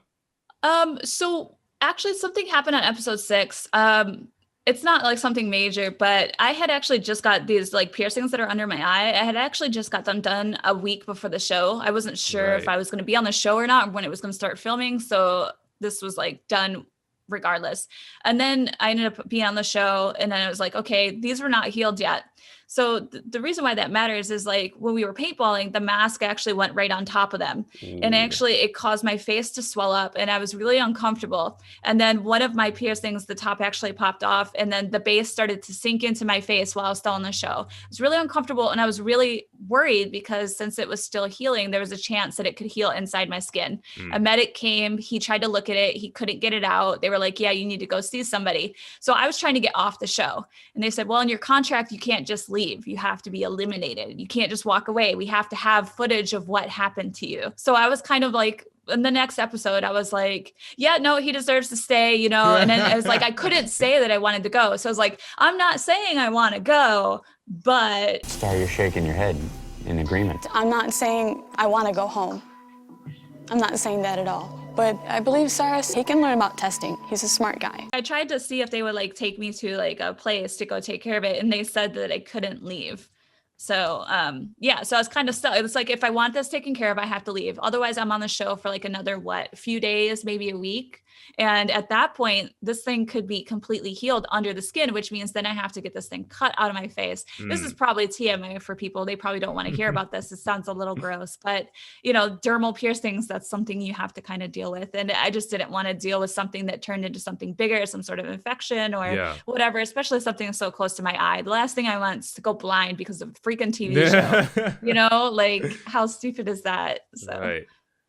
I find it quite interesting that they wouldn't be as concerned, well, maybe not as concerned as you are, but concerned, you know, there's like this sort of a medical emergency going on, then they're like, no, you have to be eliminated. Ciji did know where my room was at, and so she slipped a note under my door basically congratulating me and telling me good luck and that she's rooting for me to win. Right. So it kind of motivated me like, oh, I gotta win. Let's even talk about the final episode, right? How did it feel? We don't want to talk. We don't want to talk about it. What is it like being in that car journey, blindfolded, you're not allowed any phones, and you don't know where you're being driven? What is that actually like? You just start relying on your other senses. I think they zoned in on Nauseous where he's like, he can hear where the ropes are, but it's like that, but with your own heartbeat, because your adrenaline's kicking in and like you don't know what you're doing. You just need to know that you need to do it better than the other two people. If you look back at the other challenges, it's like there's no frame of reference as what we can expect because they're all over the map. It's like, are we LARPing or are we shooting guns? Like you're just in your own head and you're trying not to psych yourself out too much. And I'm told you can't even communicate to the others when you're in the car or in the van. So what's it like being blindfolded and just being driven somewhere? How do you feel in that moment? It was long and tiring. I guess wherever we were driving to, there was an issue. So what they told the producers and stuff was to just keep driving around the block until we're ready. We didn't know that, but we're sitting there like, but see, I started thinking like how you think with the movie Taken. Yeah. I started doing some analyzing. Like I started noticing the motion kept going left. So I'm like, we're taking a left. Okay, we're taking another left. I'm like, okay, that's 3 lefts. Oh, we're doing a full circle. And I was like, oh, okay, they're just swarming around for right now. So that's when I started thinking, okay, something's going on. They need to figure it out or whatever. They definitely told us we couldn't talk to each other because they kind of wanted to set the tone of seriousness and everything else. But we were bullshitting the whole time. We're like, bro, like this is ridiculous. I got us sitting in here blindfolded to ourselves, and we're just trying to be quiet or whatever. But they were playing music, so we're sitting here singing along to I forget whatever song was playing on in the car, but we were singing along, trying to laugh, trying to lighten up the mood or whatever. But yeah, like I said, they script things a certain way to try to set the tone, but a lot of times we kind of pissed a lot of the producers off because when it's downtime, as they would say, they say ice. You're on ice. That means is basically you have to sit there and just chill, not say anything to anybody because they don't want to lose the reaction from any castmates. So they literally tell you, all right, everybody stop what you're doing and just be quiet. And we're like, how the fuck do you do that? Okay, we're just going to stop and not say anything to the people I'm looking at. So a lot of times we just was like, man, bump all this. I'm going to talk or whatever. And they're just like, ice, I said ice. And I'm just like, what do you want us to do, bro? Like we're sitting here for like almost an hour. Like, what do you want us to do? Type attitude. But yeah, definitely a lot of those moments definitely happened. So in that van situation, it wasn't all that serious, but they did tell us not to talk to each other. So we had to kind of honor that. During that challenge, obviously you struggled with the ropes compared to the other two. How did it feel when you had finally broken free from the ropes? You go up the stairs and you see that neither Nauseous or Amped are there, and it's just you there. Straight up, I thought I lost. Like, I thought I was done. That was it. I was just like, well, I'm still gonna go because I'm not gonna quit. And then they showed up, and I was confused, but I'm trying not to get distracted. I'm like, what are you guys doing here? Like, am I in the wrong place? At what point did you realize that you were actually ahead and they had messed up? After I completed that challenge and went to the next one. Right, and you saw that their puzzles weren't assembled. How did you feel in that moment? I didn't give it a second thought. I was like, I have to go. Like, it's just, you have to focus. Any side thoughts are just distractions at that point. Makes sense. It's like, looking back at it, I'm just like, wow, that's crazy.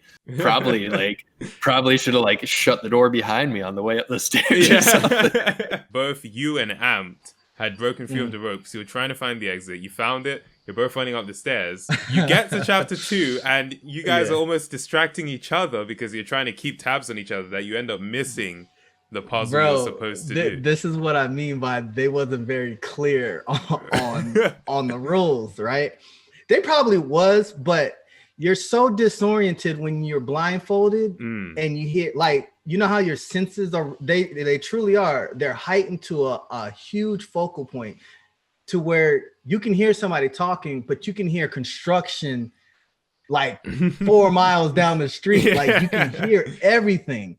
And so I remember when they was talking, they wanted me to hear everything. And all I could hear truly from them was that there was a stage 1, a stage 2, and a stage 3, right? When we got there, my whole intention was Amp is free. So I was like, I just got to be in front of Amp. That's all I was telling myself. Had Amp knew where she was going, I wouldn't have looked so confused. But she was confused. So I was not knowing she was confused. I'm just like, all right, I see Amp. I just got to make sure I'm in front just so I can, start the process early on the next challenge. Or whatever. Yeah, there was a moment in the video where you could kind of see me slam Amp, kind of like we're fighting in between the wall before we go up the stairs. in that process, I didn't want to hurt her. So I was just like, I'll let her up there, but I'm damn sure going to be in front of her or whatever the case might be. And the part where she goes down the elevator, I literally could have pushed her out of the way, but I was like, this would be bad if I did that. Okay. So I let her go first. And that's why they try to pan to me and make me look like the sad panda as she's going down the elevator. But it's not necessarily that. It was more like I let her go as a gentleman. Because I wasn't going to push Amp out of the way so I can get in that elevator first. So. Right. I thought it was potentially possible that you could have both gone in the elevator. Did they tell you that wasn't allowed? Yeah, they told us that was not allowed. One person down the elevator at each time. So once I saw that she was about to push it, I knew I could have made it, but I was just like, damn it. All right, whatever. I'll let her go. I'm just right behind you. How did it feel coming back down the stairs and seeing Will already started on chapter 2 and realizing, crap, we missed this? Interesting thing, before we started the test, my whole thing was in my head. I think I played more of a mind game with myself because I told myself I've been doing good through every challenge, right? And I said, I know my luck is bound to run up sometime. I kind of already had that in my head. Yeah. I was just praying that it wouldn't be right now on the final challenge because they're like, producers are excited. Like, yeah, it's the final challenge. You guys made it. You excited? I was just like, no. And they asked me why. I was like, because I won every single challenge. And just my luck, I will lose the last one. But they're like, nah, you'll get it. That type of attitude. And so when Will was there already doing the challenge, I was just like, yeah, my shit is coming true. No. It's coming true. What I believed in is coming true. And I think I spoke it into existence is why it happened the way it did. So right. Like a self-fulfilling prophecy there. I see. It hurt. It hurt seeing them doing that. I was just like, damn it. I was ahead of the curve too. You get in the car on the ride back to the elimination lab. Did you know that's where you were going? No, we didn't know anything. They didn't tell us anything until we arrived. And then obviously they had to sync our controllers with the correct stations. I don't think it was on crushing because you have to unlock crushing difficulty. It was on hard mode, but it's funny looking back at it now because this series was in production like within a month of Uncharted 2 coming out. Okay. So all of us were at home playing the game like before getting cast on the show. So all of us were familiar with it. Right. I'm just like a platinum trophy hoarder. You needed to be on crushing to get a trophy. So my first playthrough of the game was on hard. So I was like, I was used to that difficulty. That difficulty's hard, but we didn't have enough time to really get to know the game as much as we'd like to. I think I'd play through it one time. Was it as seamless as the show made it seem? Like you run in, you grab your controller and you're there playing? Because you said you had to sync up the controllers. Well, so they had us waiting outside. Right. They had us waiting outside. So they had a time gap. Oh, so they kept the time gap of how long until we got into the cars. So we didn't have to worry about traffic. So they held that and they held us outside during that time gap. Okay. So that's how they could make it actually fair. Yeah. Because LA traffic is like it's known worldwide for being terrible. What they ended up doing is they got our controllers, they synced it with the correct station, they told us what station to run to, and then held us for that amount of time and shot us in. Do you recall what your time gap was? No. Okay. I don't. I do remember, and Nauseous will deny this to the grave, that I beat him pretty handedly. It was not close. It was not close. That's another question I was going to ask. People in my inner circle know, but I haven't really talked about it publicly. The reason why is because I'm not going to give any excuses, but I'll flat out tell you, because you know what? I like the fact that you're digging into this. And I think it's like the behind the scenes story, like people need to know type thing. But I was robbed on my final challenge. I was robbed on my final challenge. The challenge was Uncharted 2. Yeah. Right? In my head, I'm like, oh, it's over with. Why? Because me, and I think you actually got to see it, me and Cyrus are actually playing the game online. Because at first we couldn't even touch online because they didn't want nobody to know who we was and everything else. But me and Cyrus like, yo, let's just play online. So we were playing online. Cyrus is doing okay, but then they saw me get online, murdered, just killed everything, just murdered everything. So when we actually did the challenge, the part where we had to do basically the timeline where we had to figure out the controllers and everything else. Yeah. I was going in my head basically thinking like that was the first controller aspect, like when the first analog first came out ever. Yeah. When Ape Escape first got released and stuff like that. So I knew, I was like, oh yeah, this was back in 1996 or 97 or whatever the case might be.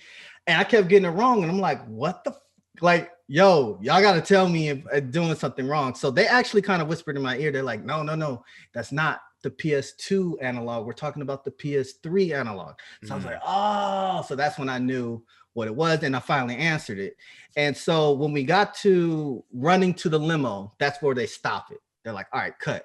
We got to take y'all to the next event where it's going to be where the game is at. And that's where you're going to do your thing. Right. So in my mind, I'm already thinking I'm last place. Like, damn it, I'm behind everybody. So I'm sitting in this limo. Before we even drive off, they even was like, hey, Nauseous, can you come back out and run back into the limo? I'm like, for what? And they're just like, we just want to capture that moment of how desperate you are to get back in the limo. So I was just like, so you want me to run in these combat boots and literally run and slip and slide everywhere? Okay. All right. I bet. So I was like, please don't slip. Please don't slip. So what I'm driving home is, as we're waiting for the final challenge to be initiated, the producers, what they did, they went and did their rounds. They were like, hey, Nauseous, is there anything particular with your controller that you need? And I said, no, it's just normally, they're like, any normal settings or any certain settings that you need for your gameplay. So I was thinking, I'm like, oh, it's going to be games for real. Oh, it's going to be a game this time. Right. So I was like, all right, bet. I was like, nah, we got it. Just keep it default. I'm good. And so one of the producers, before he left, he asked me, he's like, you whooped ass on Uncharted 2, didn't you? I was like, yeah. And he was like, all right. He started smiling. So I was just like, oh, I know what game we're playing. Oh, this is it. That's what I'm talking about. So now I'm just amped up. I'm standing up, pacing back and forth. They literally separate all three of us, and I couldn't tell what was going on, but I could hear, Amped or Amanda and Cyrus, they're like laughing and having conversations, but then they looked at me and I was like that pit bull in that cage, like you don't want to let it out. Right. So they're just like, yo, what's wrong? Nauseous, are you all right? I'm like, nah, I'm good. Like, just get me in there. Like, I was already amped. So we get in there and, they have us count down. They're like, oh, you got to wait 2 minutes. And I'm like, 2 minutes? And they're like, yeah, you got to give them a 2-minute head start. So I was just like, all right, bet, whatever. So I go over there and we finally get to the game, and here's where it kicked off. So immediately I'm jumping in the game. I'm like, all right, people are like, oh, Nauseous finally made it. And I'm like, yeah, whatever. I'm about to whoop his ass. So I start controlling. Now, this is one thing you can go back and look, because it's proven testament. My controllers were inverted. My controllers were all inverted, bro. I'm not lying to you. Whoa. So when I was trying to shoot, I was going all over the place. I was just like, what the heck? So I kind of glanced at Goki and the judge panel. It's like, what is this like type attitude? Yeah. They kind of looked at me and was like, yo, you got to kind of like keep going. Like, you got to finish it out, like type attitude. And I was just like at that moment, I could have just said, nah, F that, and just dropped the controller and said, nah, y'all trying to jit me or whatever the case may be. But nah, I took it like a champ. I was like, all right, bet. I see what this is. We gonna handle it. I'm gonna get this done. So in the process, I'm playing. You're gonna notice that I'm punching people and stuff like that. I couldn't shoot, so I had to run up on them and beat them as best as I could. They put the difficulty on, I think, extreme or like it was hard. Second, yeah, it was really not the hardest, but it was one the tier second below one. that. Yeah. So getting down to the final part is where you see me literally trying to punch and melee everybody. I couldn't shoot, and I literally was trying to go into the options. But the thing about Uncharted 2 that was so I guess now a complaint for me was the pop-up screen for the options took forever. It took like 5 seconds for it to pop up. So I'm just like, god dang. So I'm just over here trying to rummage through the actual controls just to get it right. And it wasn't even working. So like, I guess you had to click save, and I didn't even click save. I just backed out. So I'm thinking it's good again. And nope, it wasn't. So I was just like, fuck it. I'm gonna just, I don't know. No, you can swear. It's I was cool. just like, it's cool. I was like, whatever, I'm gonna just get through this the best way I know how, the best possible way. And I played all the way up until that one last moment where that guy kills me from a freaking shot, and I was going to win it right then and there. But it's because I couldn't shoot him so correctly. You had to run so up to I him run while up on him and yeah, exactly. That's and something I said him. during my series. I said, why would you run into a guy who's pointing a gun at you? It's because you couldn't shoot. That makes so much sense. I had if you would see how I was controlling it, the ridicule was all over the place. So I was just like, I can't do this. Like, I'm gonna die if I'm gonna just stand there and get shot up. So when they announced that Will won, that's why I made the face. I was like, damn it, like I had this in the bag. I felt like I was ripped off, but in all honesty, they didn't do it on purpose. It was by mistake. From what I understand, Hal Sparks is a PC gamer. So a lot of the things he did, like on all three PCs, the PlayStation 3s, he was playing the games, getting up to that particular train incident. So Hal Sparks himself was playing them. Yes, he was playing each one to get to that moment while we were doing the challenge. So when he got there, I'm guessing he was a PC gamer and had the controls inverted on mines, but they forgot to switch it back to normal. That's probably what had happened. That's my take of it. I don't know. It could have been personally done. I don't know. Yeah. But that was the story, and that was one thing that a lot of people was like, yo, you should have won. That was everybody's statement, like, Nauseous, you should have won. I was like, yeah, I should have won, but the controls were inverted. Could you talk a bit about what your experience was after the test, like immediately after you won, and then the years after that? There's the time immediately following the episode, immediately following the filming, where we're waiting 6 months for it to air. Right. And then an additional 2 months for it to complete airing. And during that time, nothing that's happened on the show exists in reality. Yeah. So I have to go back to work. I have to do everything.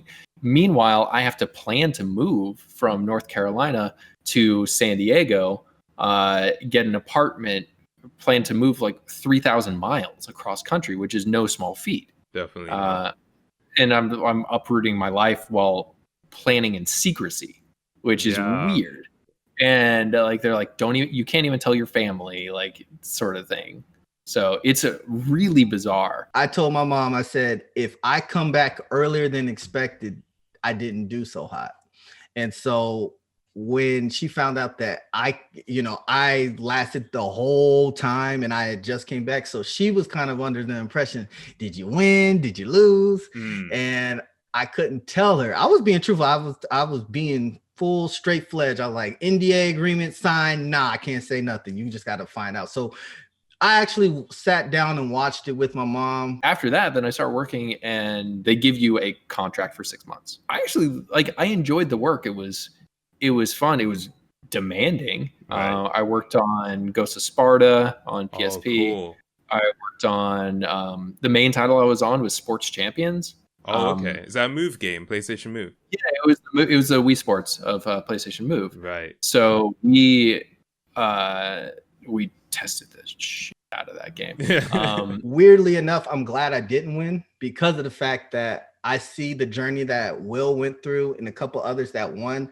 They were kind of more like in Sony's pocket versus me. I was more free will to do whatever. And I still work for Sony. So at that time I was like, I think I was in a better position independently because I was working for the game company that I loved, which was Sony Santa Monica at that time.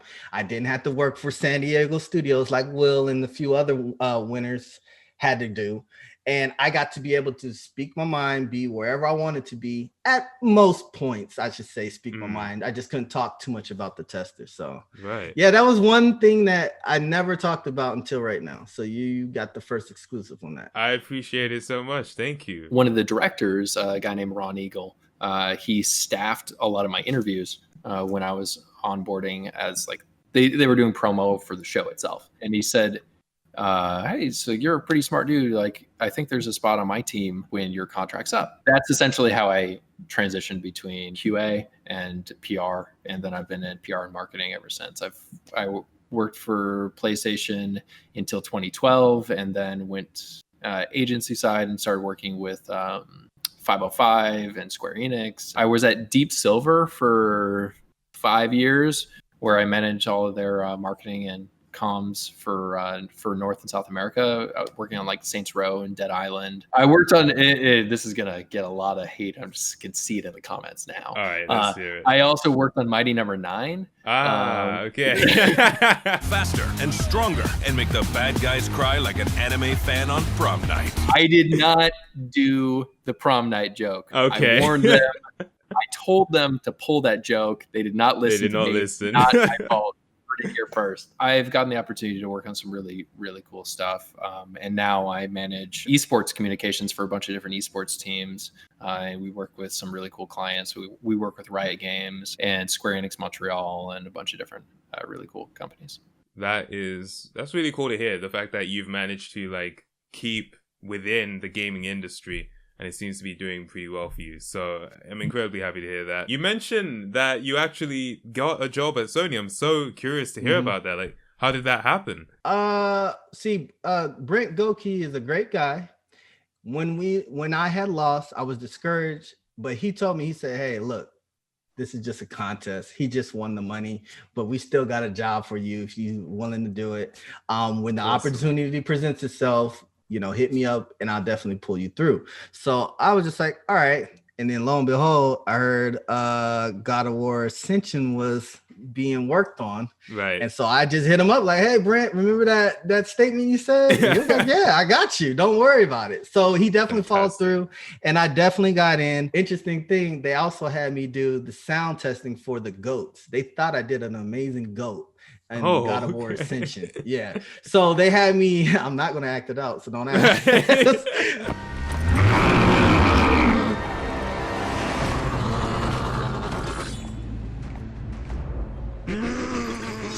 They morphed it a little bit to make it sound more demonic or whatever. But yeah, I was the GOAT voice for that. But I need to go back and see if they gave me credit for that. But I definitely was the GOAT actor for that. When you were working with Sony, did you bump into Will at any point on the job?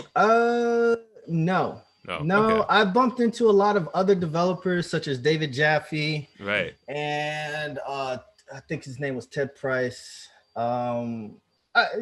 Developers and stuff like that, but not necessarily Will per se. The only time I did bump into, cast members is like events like E3 or PAX, stuff like that. How do you feel about how you were portrayed in the series overall? Like when you watched it for the first time, how did you feel about how you came across in the series? I was pretty pissed. And I was just like, damn, these people made me look like an idiot. I think I was portrayed pretty fairly. They did some weird stuff, like in terms of like the romance and like, here, let's randomly show him taking his shirt off. Like, aside from that, it's pretty fair. Okay. Like, I don't think they did anyone. Star is probably the one person they didn't really do justice to. Like, they made her look like a villain. It was kind of interesting to see how they were portraying me or whatever the case might be. I think I was a late bloomer on the show. Like, they didn't really portray a lot of the stuff that I did, which I felt was hilarious. I was a little salty that I didn't get enough airtime, but I respect it because a lot of people actually liked me because I was more quiet than other loud people on the show. Goof, they made him look like he was just dumbstruck and just like No, he talked and it was a lot. Okay, but he talked a lot and they just cut all of it out and just left the parts where he was just like mouth open and looking dumbfounded. I know me better than anybody, you know what I mean? I'm just like, I'm not a dumbass. I'm not like, I'm not as confused as the show made me to be.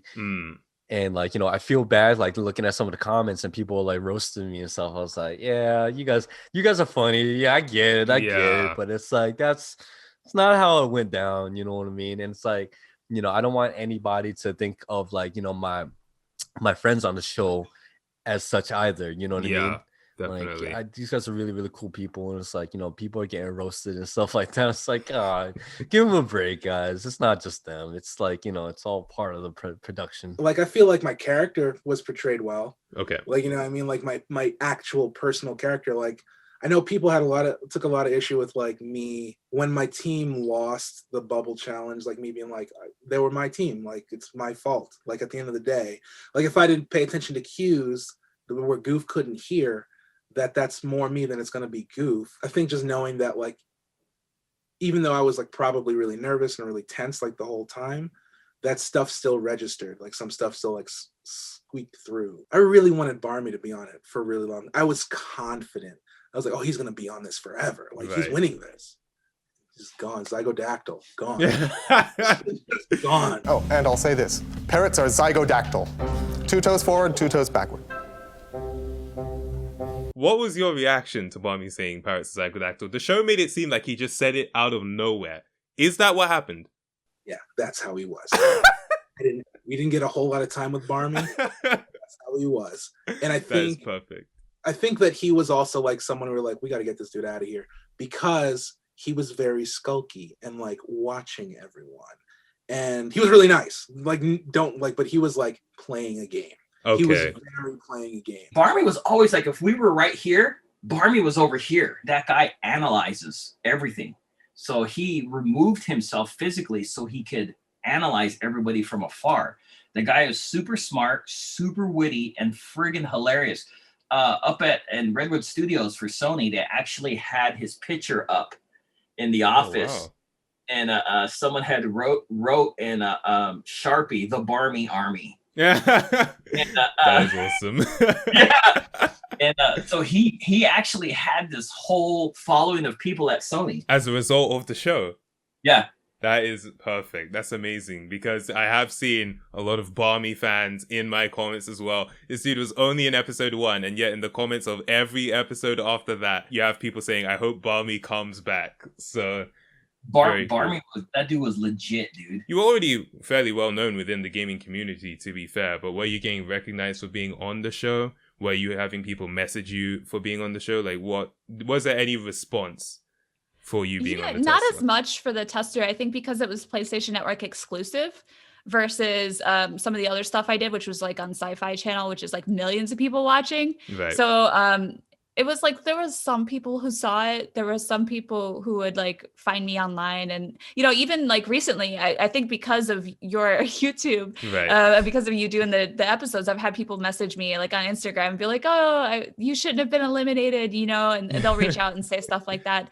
And but it was kind of like minimal in comparison to some of the other stuff that I did. Anytime I would go anywhere for like 2 years, there would be somebody who'd seen the show and be like, yo,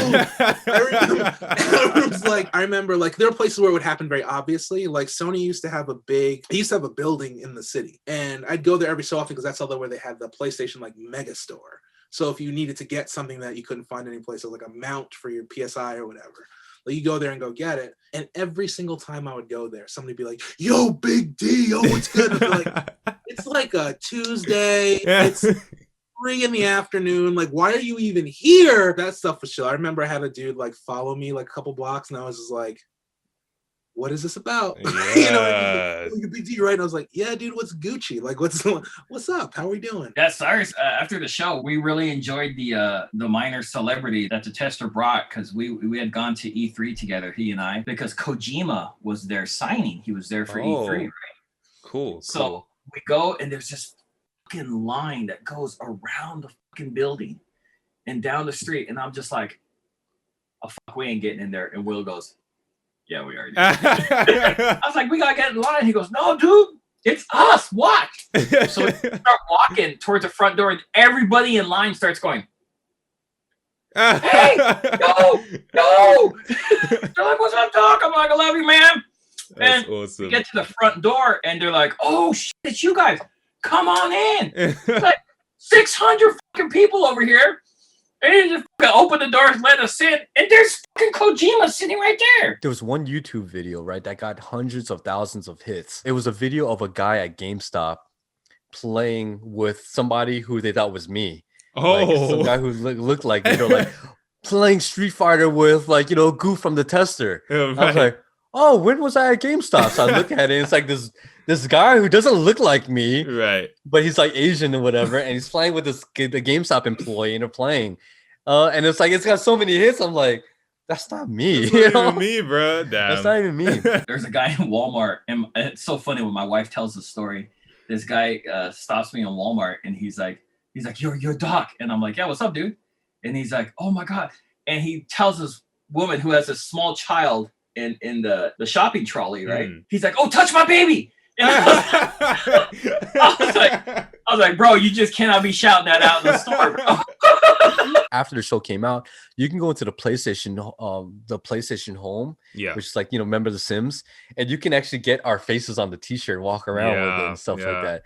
And like, you can go to the theater and you can watch the show, and like, I thought it was really cool walking around with like, you know, my face on the shirt and going to the theater and stuff like that. Before I was even Doc, I was in PlayStation Home with my friends. PlayStation Home was such a great outlet for people that had social anxiety or agoraphobia. And I was like, no, this can bring more traffic to PlayStation Home, and, you know, we can meet more people. So I was just like, I'm just going to go with it. And then I was approached about having, would I want to do a podcast for PlayStation Home? Right. And that's where Replay with Doc came in. Once I had that in place, we were just cranking out episodes, and I would go to conventions and people were like, oh, dude, I saw episode 27. That shit was bomb, dude. And I was like, oh, people are actually watching this shit. There was a guy in a Red Robin. We were having dinner, and the waitress brings me over this napkin, which is actually framed in my office at work. He had saw me, and he's like, I didn't want to interrupt you and your wife having dinner, but he wrote me this giant soliloquy on a fucking napkin, right? Wow. And I'm just like, whoa. No, it wasn't the waitress. He sent his daughter over. He sent his daughter over. She came over. That's right, because she was there at the same time the waitress was there. And I remember I gave her the napkin back, and I was like, would you do me a favor? Would you tell your daddy to bring his grown ass over here? Yeah. Instead of write me notes like he's in class. And then she giggles, and I gave her like $5. I'm like, here's your delivery fee. Oh, that's really She's cool. like, $5. She's like, hell yeah. And the guy came over, and he's like, can I get a selfie? And I'm like, hell yeah, you can, dude. And that guy still hits me up. Still to this day hits me up to play Fortnite with him. That is cool. That is cool. Do you play a lot of Fortnite? No, I hate Fortnite. Fair. So after we finished the season, right, we started like a Facebook group where we could all like get in contact with one another, and we'd spoken it pretty regularly for like years.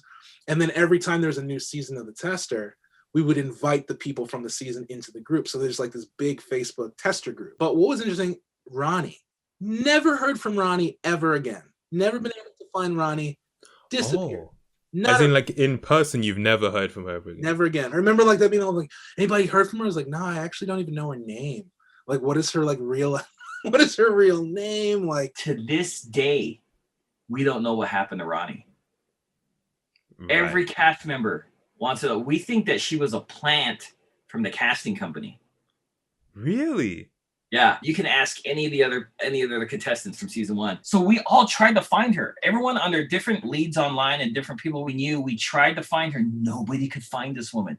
We found no social media for her. We found no contact information. When she was gone, that woman, she might as well be a fucking alien. She disappeared. Were there any long-term effects of you being on the show? Like, were you able to get opportunities from it? No, not really? From the tester. If anything, I felt like it kind of hurt me because, like I said, I did have extensive experience as a tester before. So when they saw the show and I applied for a job as a games tester, some people just kind of like laughed about it. Like they were like, oh, like that doesn't make you qualified to be a games tester. And they wouldn't even look at my resume to see all the experience that I had. So if anything, that kind of hurt me for a while. And I had to explain to people like, no, I've done Microsoft TRG and I've worked for this company and that company and that company. And like, I have a lot of experience and I'm actually really good at what I do. Like, please don't pay attention to this TV show. It's just like some other thing. So it actually hurt me for a while. And then for that reason, I actually didn't do another show again for a while because I was like, wow, it's kind of crazy to see how like damaging that can be. Because the first show, it wasn't like that at all. It was like great opportunities, people reaching out to me, sponsorships, all this type of stuff. But this one, it hurt me more than anything. I think if anything, I had one company that actually looked me up on top of that show and was like, hey, if you ever want to come test for us, like you can. Right. But that was it. Got to meet and have a lot of great relationships, and that means with gamers, developers, people I never thought I would ever meet because of the show. I got to meet, like I said, there are embarrassing moments, but I'm happy of the turnout, and I'm definitely happy that I did not win. So I want people to understand I am not salty at all that I lost. I'm salty that they inverted my controllers, but at the end of the day, I'm cool with it. I guess that was God playing or intervening on that. Like, nah, you Yeah. probably don't want to win this. But, you know, there's definitely these moments where I'm proud to say I got to meet a lot of great people out of it. Though how I did it may not be the proudest point in my life, but it's just one of those things where when people talk about, like, even at my job now, people are like, hey, I heard you were on a game show. I'm like, how did you hear about this? Because I might have to assassinate you right now. You might not have to live to see tomorrow type attitude. When I started making the series, I knew I wanted to watch all 8 episodes because I just got the brainwave and I was like, yo, I loved this show when I was younger. I want to react to it. But I didn't really consider the possibility that people who were on the show would watch it. It never passed by my mind. So I'm wondering, how did you find my series? I was thinking about it the other day because I don't know if it was Doc texted me and was like, yo, you know, I don't know. Like, I think it, but I know that at the end of it, there was the thread in the PlayStation Lounge on Facebook. And we're like, yo, he's reviewing the show. Like, this is hysterical. And like, people were stoked. And I know Doc was like stoked as hell. I was like, yeah, dude, this is funny as shit. Like, it's funny, dude. You're hysterical, man. Like, oh, thank you. You're very good. Oh yeah, my niece was like, oh, I recognize him. I was like, oh, you do? She's like 14 years old, and she's like, I was like, yo, that's tight. Like, sick. That's chill. That's pretty cool. Yo, yeah. Shout out to your niece. Tell her I said hello. But you know, that is cool. That is nice to see that you guys found it and that you were enjoying it. Something I had was like, I really went in with a lot of my jokes. Or some people, I felt bad for Doc. I was like, I'm always roasting this guy, but it's just so easy. Sick dude, he's real easy, man. He's a brilliant dude, and he's got such a good temperament, and he's just like, yeah, he's a good guy. Episode 6, when you were eliminated, I said, you were half of my material. I don't know what I'm gonna do now. So I just want to say, is there anything you would like to say back to me now that all has been said and done? Dude, all the stuff you said was the truth. You reacted to the information that was presented to you. Now you know the difference. Yeah. Then you didn't. So you reacted like everyone else did. Yeah. Right? I love some of the memes in your Reddit. Have. Yeah. Yeah. I saved the one where my eyes were red, the red yellow flash. Yeah. Yeah. My goals are beyond your understanding. Yeah. I was like, that's fucking awesome. I'm saving that. So whoever's watching this created that, I fucking love it. And you know, it's funny, it's YouTube. I wouldn't have known that you were doing this at all. Someone came over to my YouTube page. Right. And they posted a link. They're like, have you seen what this guy's doing about the tester? And I'm just like, oh, is it probably someone bashing it again? And I was just like, I'll go check it out. And I saw your first episode. I'm like, this shit is hilarious. And because you talked about your journey from you know, where you were to where you are now. And I was like, the kid's spot on, because you have such a veil that's pulled over you, you know, when you don't know the inner workings of the trash they're putting in front of you. Yeah. I'd say that the one thing that surprised me about actually getting to talk to you is that I assumed with the name Tamago, you would be a Twitter egg. I see. For me, somebody tagged me in your first episode on Twitter, and there's probably like a tweet with both of us on it, like when your first episode came out, and then I was like, what is this? And I started watching it. I was like instantly hooked. I was like, oh my god, this guy's so funny. So I just like kept anxiously waiting for your next episode, and I was kind of dreading after like episode 4. I was like, man, he's gonna hate me in this next one.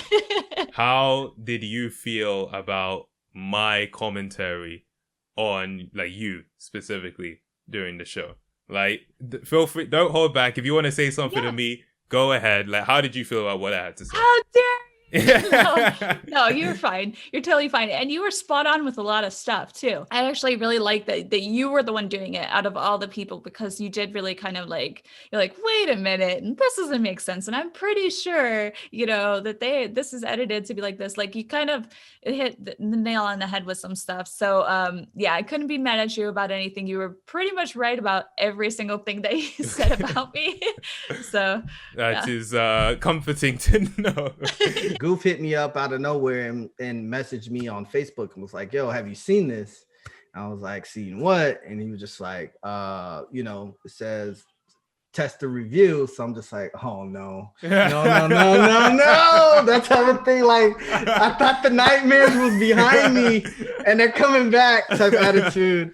But the thing was, because we've seen previous ones, and honestly, yours by far just excels it to a certain point. Not bashing them, but I'm just saying, as far as creativity and just actually giving your own persona and take, because you're reviewing it. You saw it before, but you're now older. Your mind is now working differently, developed. It's cognitive now. Yeah. So you're seeing these things, and now you're starting to ask the real important questions, right? So I was like, that's cool, because you get to see him grow with it. I did see a couple of your videos when you was young, bro. That right there made me feel old. I was like, yo, this guy was this young when the tester was out. Yeah. I was like, oh, I'm an old ass. Like, I don't know how to feel about this. No, Big D posted it on his he shared it on his Facebook, I think it was. Okay. And I was like, oh, it's cool. Like, what's going on here? Like, because like Big D was happy about it, because like I think like he got a lot of love from you and your people. So I was like, yeah, dude, let's see it. Yeah. So I was like, so in support of him and just like seeing like all the cool things that people were saying about him, I saw all the things that they were saying about me. I was like, damn it, man. Even me looking back at the show, knowing what I know, I still believe some parts of it, and I'm still like really into it. You know what I mean? Your YouTube was a great opportunity for me to catch up on some challenges and shows that I missed, like that I didn't get a chance to see. I wanted to see how Nauseous did, and like how my friends did. And looking back, I was like, I was really into it. Like it's it's still very entertaining. Like albeit very cringy, but very entertaining. And like I'm still like at the edge of my seat rooting for my friends. You know what I'm saying? It's like, yo, you got this, you got this, you got this. Yeah. You know what I mean? So I mean, it's all that is what Hollywood is. That's what production is and everything like that. The real story here really isn't how the tester came about or the group of us. Bro, the real story here is you. You think so? No, this is the real story. This is I'm part of your story now, because you started this journey because this thing had an impact on you when you were young, right? Yeah. You are this story, dude. I'm just a part of it now, man. This story is all about you and your journey through this whole process. That's why I commented on your stuff, because the story for me was your story. And that made me happy, because I'm like, here's this dude that enjoyed this, right? And then now as he's grown and had life experience, he sees it from a different angle. Yeah. So you actually are talking about two separate perspectives of the same person. Yeah. Yeah. And in the middle is this stupid reality show. And I was just like, I was really honestly struck with the journey from for your growth through this. And I was like, this is pretty damn fucking cool, dude. Thank you. Yeah, no, I actually do think, like, looking back on it, it is really cool. And I'm glad that I was able to like finish the series and to have it as something on my channel, so that people can come and watch and kind of experience the show along with me in that sense. I think is a cool thing too. So yeah, no, I really appreciate the kind words there. Thanks a lot. Anything you want to promote? Shouldn't waste it, right? Yeah, go for it. Well, I do still play music. I was playing music then, I play music now. I play under Bears. It's just like a DIY, electronic-y, poppy, metal-y thing that I do every so often. Sweet. I get real personal. Yeah. I get real delicate. And I've listened to some of it, and I quite like it, actually. So that will be linked in the description for people to check out. So this is where people link their, like, what is it, SoundCloud or something? Yes, right? absolutely. If you're a SoundCloud rapper, Star Slayer the rapper, yeah.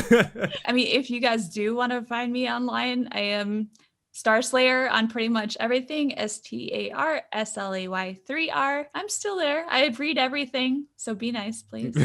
Be nice, guys. Be nice. I feel like I'm at the judges panel again for the tester. Like, you gotta say something or throw somebody under the bus. I don't know about this guy Tamago, man. Like, you know, if you go to my Instagram, I post up a lot of different drawings and videos of my dancing. But a lot of times, like when I post like these drawings, there's something, words of advice or words that I live by that I put together. And then, like, you know, with my YouTube, I'm gonna try to start my vlog and then, like, you know, follow your footsteps a little bit and try to show everybody like my daily life, and then again try to use that as a tool to encourage people and, like, you know, to stay motivated. There's a crew that I rep heavy, Crew Ham, and it's a bunch of individuals who just love to express their individuality within the gaming culture, the music culture. We're trying to let people know that with gaming, it's not that same stigma that a lot of people have, that these nerds don't have personalities, that all they do is just stay home and don't shower and that type of attitude. Right. We talk about politics. We talk about gaming. We love sports. I know a lot of people think that gamers don't like sports because we're not physical, but a lot of us do like sports and play basketball. That's the only thing I got to shout out. Go ahead. This is like your time.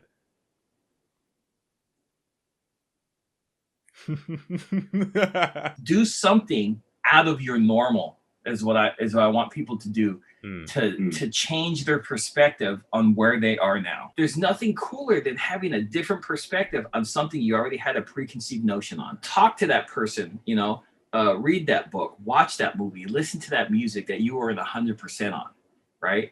And find something new that brings joy to your life. And if you can't find joy in your life, Pornhub is still free. So there we have it, people. Stay tuned for a bonus clip about Doc's signature breakfast dish, Beerios. But before then, I just wanted to say a huge thank you to the cast again for being so generous with their time. If my 12-year-old self was watching this video, he would be freaking out right now. Please check out the description. I've put links for all of the testers in there, as well as a link to shoptamago.com so you can pick up this limited edition hoodie, only available for 2 weeks. But until next time, thanks for watching. Hope you enjoyed, and let's hear about Beerios. Cyrus and I were talking about what would somebody eat if they lose the next challenge. You know Beerios? He goes, oh, hell yeah, I know Beerios. Beerios was an old trick for hangovers. And I was like, yeah, Beerios, because people normally hate Beerios. It's not like... I can imagine. I'll find that on the fucking menu anywhere. The dude was eating Beerios, man. Come on, dude. Like, who does that? You know damn well you don't be eating Beerios at your own house. Yeah, it was good for TV, though. But I'm sad that Nauseous tried it. See, all the... I said you should try it. I never said it tasted... Well, that's right. No, you gotta swallow, dude. In the credits of the final episode, you gave Beerios a taste. I wanted to ask you, what did Beerios taste like? Oh, me? No. I'm sorry, you got that confused. No, I did not touch any Beerios. Are Goof you sure? touched Yeah. Beerios. Actually, you know what? I think we all probably tried it, man. Really? I think so. I don't. That's something that's hard to forget. Or maybe I did. Try to taste it. Yeah, you tried to taste it, but you probably didn't have that much. Yeah, I tried to taste it. I tried to taste it to see what they were all talking about, and I was just like, "This is disgusting." Nah, man, dude, that shit was nasty.